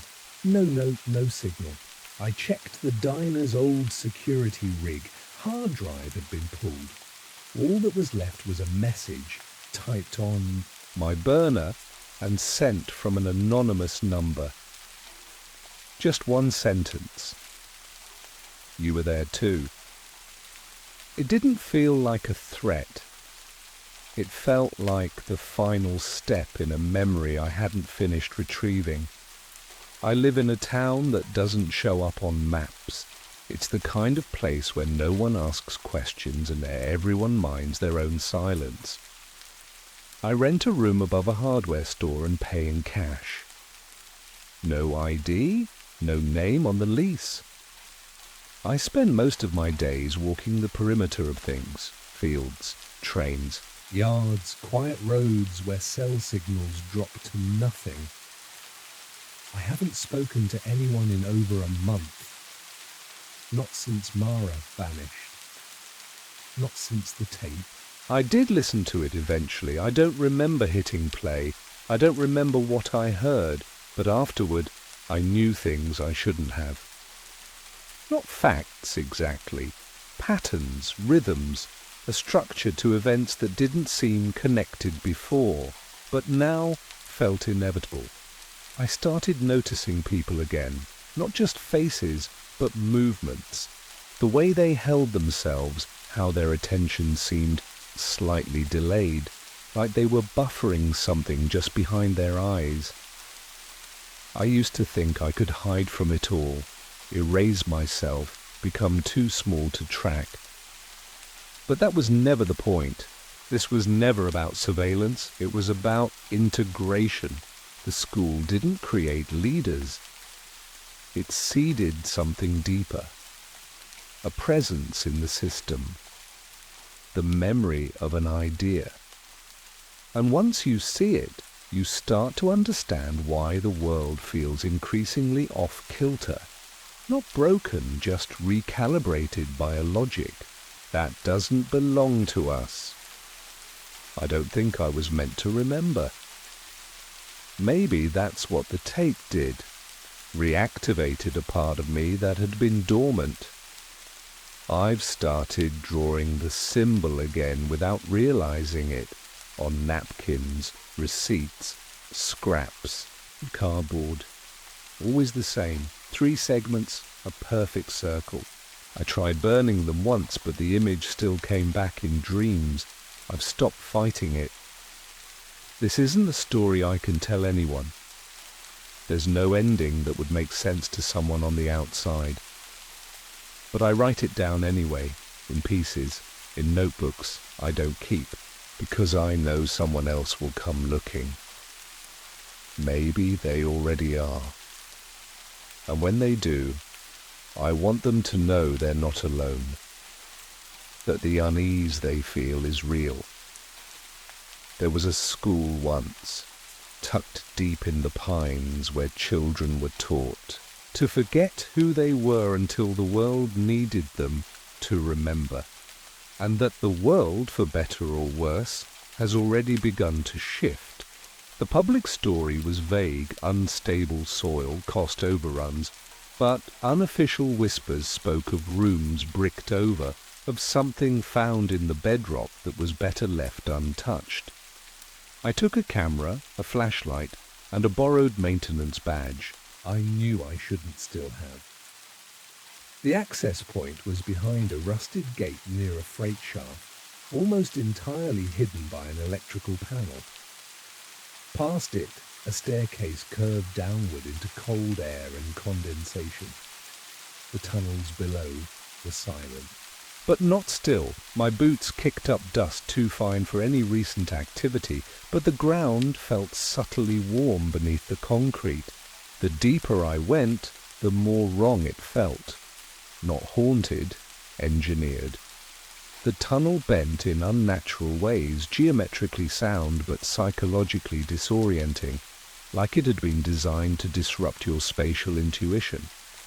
I passed 3 chambers, each carved directly into the stone, each containing a circular groove in the center, like a drained fountain or ritual basin. Above them, etched into the ceiling in Ottoman Greek, were phrases I recognized from the Codex, translated roughly: "Forget before reform, fire eats the false," and the most unnerving, "Memory is a threat to those who survive." In the 4th room, I found it. A metal case, unmarked, coated in what looked like fire-retardant dust. Inside, a binder sealed in wax, the insignia on its cover, not governmental, but corporate. 3 interlocked rings, the same symbol that appeared at the bottom of the Codex's last page. The contents were meticulous: diagrams of global server, farms, annotated with timestamps and red circles, memos outlining contingencies for internet blackouts, a list of companies tied to cloud storage, each tagged with the phrase "honeypot compliance confirmed." This wasn't a prophecy, this was planned, physical, procedural, institutional, and it had been staged here, buried under a city that had burned and rebuilt itself more times than anyone could count. When I left, I didn't go home. I walked for hours, past the markets, past the mosques, until the skyline felt like a facade, because what I saw under Karaköy wasn't a tomb, it was a command center. I waited 3 days before making a decision, though I knew from the moment I left that tunnel what I was going to do. The binder, the codex, the archived screenshots, I packed them into an unmarked case and rented a room in a hotel that didn't ask for ID. I wasn't planning to go public, not yet, but I needed to know if anyone else already had. So I started searching for others, historians, archivists, infrastructure analysts, anyone who might have seen what I had. It took days of looking, but eventually I confirmed 2 partial matches. Patterns began to emerge, but subtly. A phone call from an unknown number that rang only once at the same time each day. A man seated across from me on the ferry for 3 days straight, always reading, never turning a page. I noticed the receptionist at my hotel no longer made eye contact when handing me the key. Then one night I returned to find the binder repositioned slightly on the desk, the envelope seals still intact, but different, like it had been peeled. Open, resealed and handled with synthetic gloves. Nothing else was missing, nothing else needed to be. A day later, I logged into a public terminal to check an encrypted Dropbox I'd set up. The password had been reset. Not guessed, reset. When I traced the session, the access looped through 6 countries but terminated in Ankara at a defense. Ministry node. I stopped sleeping, I stopped using my phone, but it was already too late. I wasn't the only one watching. They weren't trying to stop me outright. They were calibrating how close I was to saying something that mattered. Not interference, containment.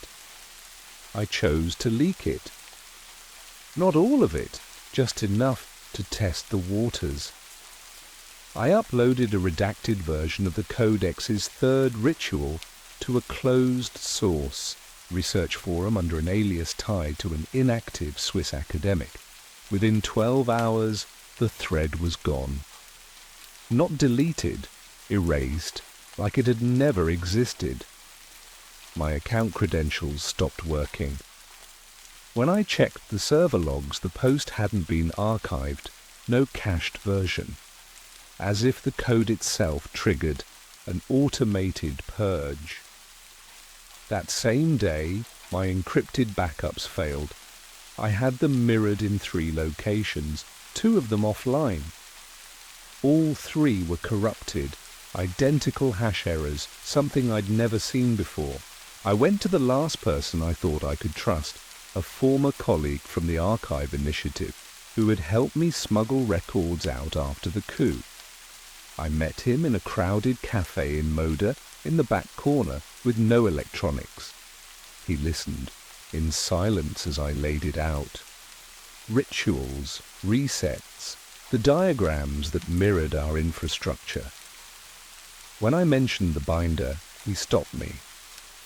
He already knew. Not the details, but the shape of it. The Flickr meetings, he said, his voice low. They're not hypothetical. They happen. I've seen the invitations. He pulled out a card, black and matte, with 3 silver rings stamped in foil.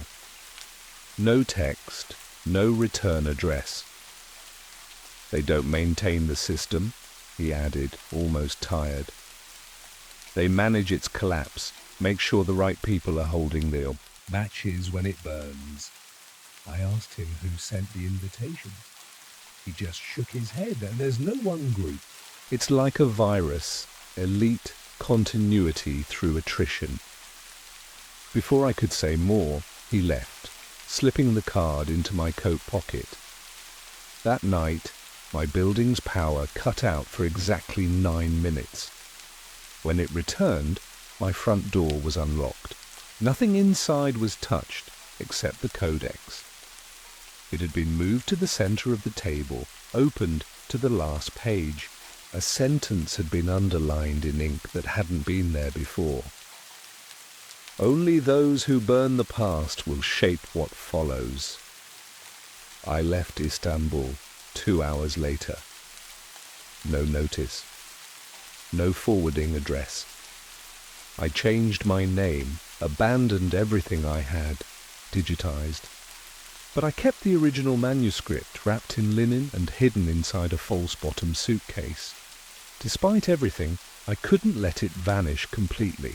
That's the final contradiction of truth. Even when it's fatal, you still want someone to remember it existed. I live simply now. A small flat above a defunct print shop in a city where the language isn't mine and the air carries no echoes of who I used to be. I teach English for cash under a borrowed name. I don't use cards and I don't own a phone. Some days the quiet feels earned. Other days it feels like penance. The manuscript stays hidden, sealed in a waterproof wrap, beneath the floorboards. I haven't opened it in months. I tell myself that's a good thing, that some knowledge isn't meant to be handled twice. But I still think about it. Not the diagrams or the rituals, but the feeling I had reading that final phrase, when memory is flame, the next shape rises. It doesn't feel like a prophecy anymore. It feels like an observation. The collapse isn't coming. It's already been shaped, engineered, filed, and triggered. It doesn't start with fire. It starts with forgetting. And forgetting is everywhere now. Entire generations offloading memory to rented cloud space. Entire histories rewritten by omission. When I go to the market and see someone scanning a QR code to access their medical file, or a child asking a voice assistant who invented time. I feel the codex humming somewhere below it all, like a signal we've trained ourselves not to hear. If the codex wasn't just theory, and I no longer believe it was, then the collapse isn't something to prepare for. It's already happening, not with sirens, but with quiet withdrawals, outdated backups, vanished libraries, networks becoming private by design. We won't notice the end. We'll just find that one day the world got simpler and smaller. I've made peace with never stopping it. This was never a story about resistance. It's a record, a warning, not to fight the fire, but to recognize it when it starts. And if someone finds this years from now, after the servers go dark and the archives fall silent, I want them to know I tried. I really did. But some patterns are too old to break. All you can do is see them clearly before they repeat. I wasn't there looking for anything forbidden. Honestly, I wasn't looking for anything at all. After the coup, the universities were under audit, and so was I. My job at the Istanbul Archive Restoration Initiative was more penance than placement, cataloguing. What was left of burned manuscripts after police raids on cultural sites? Most of the time, it was ash and fragments, paper gone brittle, spines crumbling. But that morning, a groundskeeper flagged me down. He'd been clearing debris behind an old Mevlevi lodge that the government had bulldozed months earlier. Hidden under blackened beams and half a tiled floor, he found a tin scroll case wrapped in oilcloth. At first glance it looked Ottoman, but not military. Inside, beneath layers of char, was a manuscript no thicker than my thumb. The edges were scorched. The ink had bled in places, but someone, somehow, had written in a carbon-based compound that survived the fire. I was supposed to turn it over immediately, chain of custody. But the page I glimpsed, it wasn't in Ottoman script. It was in Latin. Not just Latin, medieval, ecclesiastical Latin, laced with unfamiliar sigils that looked almost architectural. I kept it, just for a night. Scanning the pages under a spectral filter revealed diagrams, circles, networks, lines. That looked eerily like the flowcharts of digital networks I'd seen in Cold War research. It didn't read like religious doctrine or political theory. It reads like a manual. 3 rituals, 3 collapses. When the spine of memory is bent, the body of power resets. I thought it was a metaphor. I thought maybe it was some poetic philosophy on the empire. But 2 pages in, it explicitly named 2 global resets, the fall of Rome and the 2 great wars. Then, in a final section titled Ignis Memoria, it described the conditions for a 3rd reset. This one wasn't about land or borders, it was about data. The ritual begins when memory itself burns. It ended with a diagram of a layered lattice, nodes and circuits like synapses or servers. Underneath, when memory is flame, the next shape rises. I didn't sleep that night, I just kept reading. I wasn't looking to validate the codex, I just wanted to disprove it quietly to move on.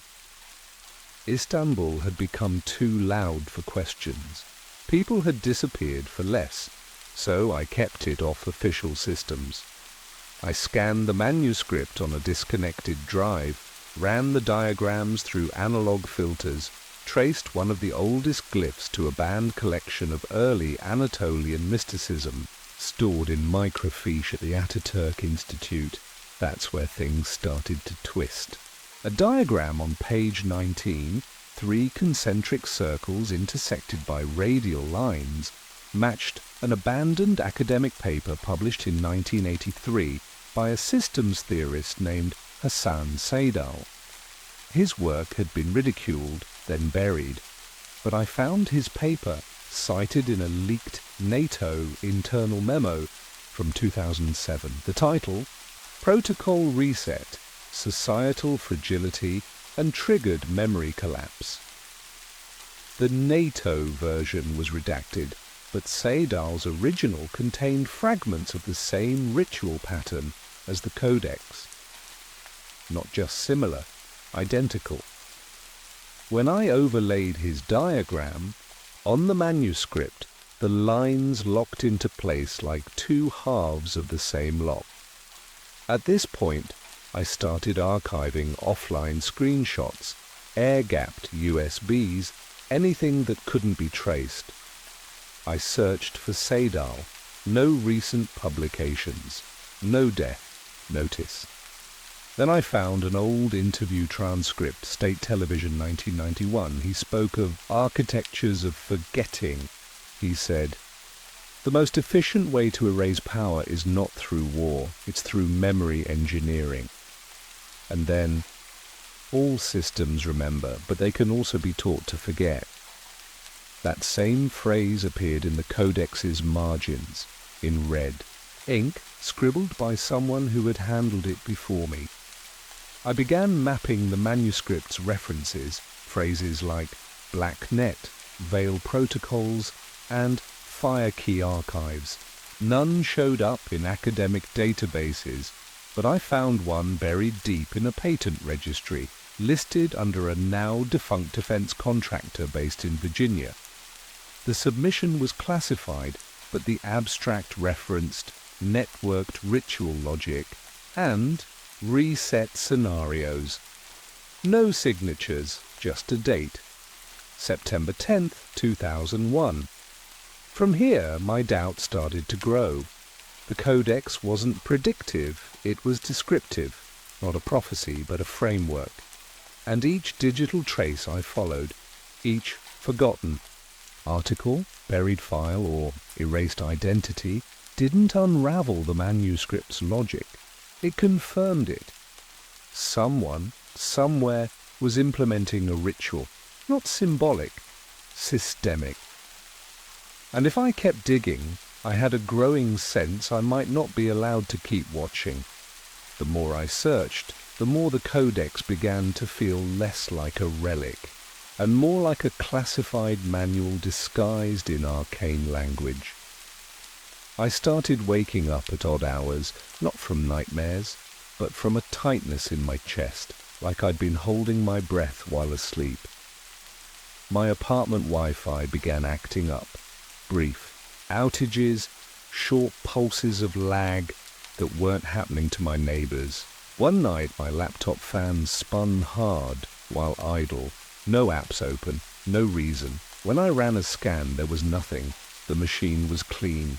But the next day, I noticed a file in my screenshots folder that I hadn't saved. It was an image of the codex's fire diagram overlaid onto the shape of a modern data center. Node clusters, cooling pathways, even emergency power structures. It hadn't come from me. I started printing everything I found. Ink and paper felt safer. I visited the National Library's off-site holdings, collections no one had touched since before the internet. I found an obscure French dissertation from 1964 describing the role of reset rights in collapsing over centralized kingdoms. The author claimed such rituals were structured, not mythic, always tripartite: initiation, disintegration, consolidation. His case studies weren't the usual mythologies. They were real events: the burning of the Library of Alexandria, the sack of Baghdad in 1258, and more recently a list that ended abruptly in 1913, the year before the world shifted irrevocably. Then I found the name again, Hassan Saidal. Not as an author, but cited by a Turkish intelligence analyst who argued That ancient ritual logic was still embedded in state architecture. He'd written, "If you want to see ritual in the modern world, look at how a system deletes its own memory before restructuring itself." Those words echoed the Codex line. Almost exactly. It took days of false leads before I found even one person who had seen what I had. A systems librarian in Hamburg had once posted a blog entry about ritual logic embedded in sovereign cloud compliance. It was taken down in under 48 hours, but I recovered it through an archived snapshot.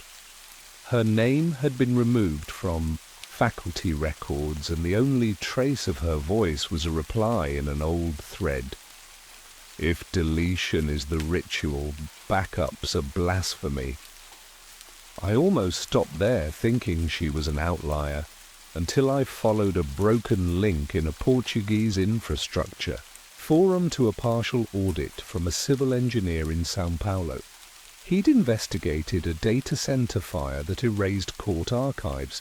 The suppression system used had been installed weeks earlier by a firm that hadn't existed a year before. When I tried contacting him, his phone was dead. The email bounced. His name surfaced once more on a speaker list for a security conference in Geneva that was abruptly cancelled after a malware breach. I wasn't finding random patterns anymore. I was looking at the early surface of something systematic. And it didn't feel theoretical, it felt operational. I knew the next step wasn't digital. Everything I had traced online, every document or lead, looped back into itself like a recursive trap. The Codex wasn't built for search engines, it was designed to be followed with your feet. One of the marginal notes, barely legible beneath, "soot damage," referenced the stone mouths under Hecate's corridor. It meant nothing to me until I recalled a rumor from my student years. A defunct metro tunnel beneath the Caracuey funicular line, closed after an unexplained structural Failure in the 1970s.